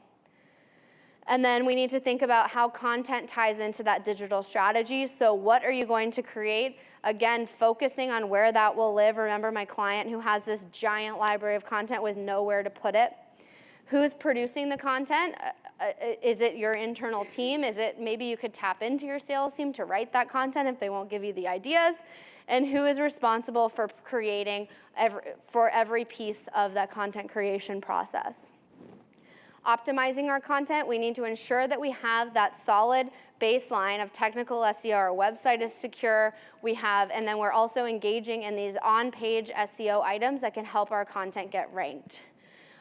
Because people are finding our content online on page 1, and 53% are getting to it from some sort of organic search. So some most common SEO problems that we find are right here. So we did an audit of all of our SEO audits, and all of these were common factors or common issues that we found. So unintentional duplicate content, be sure to check out SiteLiner, SEO Review Tracker. What is that called? SEO? SiteLiner is good. If you download the slides, other tools are in there. Making sure that you are adding those canonical tags when it's unavoidable. Make sure that you're testing your page load speed and optimizing your pages to improve page load speed to make them load more quickly. Ensure that you have a mobile responsive site that looks good on mobile. You're testing different versions of, making sure your CRO tests are also translating to a mobile capacity. Optimizing your title tags, your meta descriptions, because all of those can make a big difference. Title tags, again, are heavily increased influence in the rankings. Meta descriptions are influence conversions as well. Make sure that you have a positive backlink portfolio, that you're engaging in link development, that you're reaching out to webmasters to promote your content, that your site is secure, and you have beefy, well-researched, well-written content that is for a human as well as a robot. Number 4, we need to prioritize our audience over our brand. What this means is creating content that people are actually searching for while not necessarily mentioning ourselves all of the time, because people are they're not brand loyal anymore. People are going to make a decision on what they're going to purchase based upon the answer to the question that they have, not necessarily which brand is going to be creating that product or service for them. We need to be nurturing our leads. Again, we need to set up customized, personalized workflows that send relevant, useful content on a consistent basis. I recommend 7 email touch points. I do see emails being opened on the 9th touch point as well. Again, remember, if somebody is still interested in receiving your emails, as in they have not unsubscribed, keep sending them content. Have a strategy for once they finish one workflow, what's next? Let's sign them up for our newsletter. Make sure that we're staying engaged with that content and providing them with information, keeping your brand top of mind. And then we need to be measuring. We need to be setting up all of our tools, making sure our tools are all connected to each other, and performing different tests, understanding what metrics are tied to our KPIs, and testing everything, learning from those results, and iterating upon what is doing well, and paying attention to what didn't do so well, and see how we can improve upon that. And with that, we need to be smart. We need to set up specific, measurable, attainable, relevant, and time-bound goals that can help us achieve our goals and help us have the most effective digital marketing strategy. And then implement. This is one of the things that we struggle with the most when working with clients. They have this beautiful library of content, but nobody is approving it. We have the CEO reviewing an awareness stage piece of content that is posting on the blog. This is hindering your performance. That's why sometimes it takes a long time to get that, to see that organic hockey stick effect of like, whew, of organic traffic growth, right? Because we're not implementing that content. And we actually did a case study. These are 2 clients that we worked with. We started working with them at the same time, within the same month. They are in a similar B2B service-based industry. Our main point of contact was the owner of the company, and they have about the same size business. So what we did is we had this bottleneck, this orange guy over here. He needed to, yes? What do you do when you have a CEO of roughly, let's say, a medium-sized company, about 1,000 people, and he wants to see every white paper, every major piece of collateral? So if your CEO has to approve everything, show him this chart and show him that you're not going to see anything, everything that you work so hard to create is not going to be effective if it's not online. Google cannot crawl or index content that's sitting on your computer. We need to be getting it out there. And it's digital. These things can be changed very, very quickly. While the approval process is a piece of something that people get really hung up on. But if you miss a comma here or there, try not to. But if you do, then it can get fixed almost immediately. So I think this is a great, we have so many case studies on our website that show not just this, but why implementation is super important. Tell him that he's wasting his money if he's not implementing this content. Is it you? Are you the person? Are you the CEO? Okay, good. So you can see that this green/blue lady here started implementing content, and you can see that that organic traffic growth started taking off around that 9-month mark. And so Arnie actually showed Orange Guy this chart, and now at that 24-month mark, he's starting to understand that this is important. Publishing content is important. It's not the end of the world if something is a little off, or just because it's off to one person doesn't mean it's going to be off to their consumers, right? And now his organic traffic is going up. So this is very, very important. Again, people aren't going to be finding your content if it's sitting on your desktop, and implementation is super duper important. All right, here's that link again, vert.ms/CMC 2019. I'll leave this up here. Has lots of useful information. Download this and send it to your CEO for the implementation. But that's it, everybody. Oh my God, I'm 1 minute early. I'll be up here answering some questions. Thank you.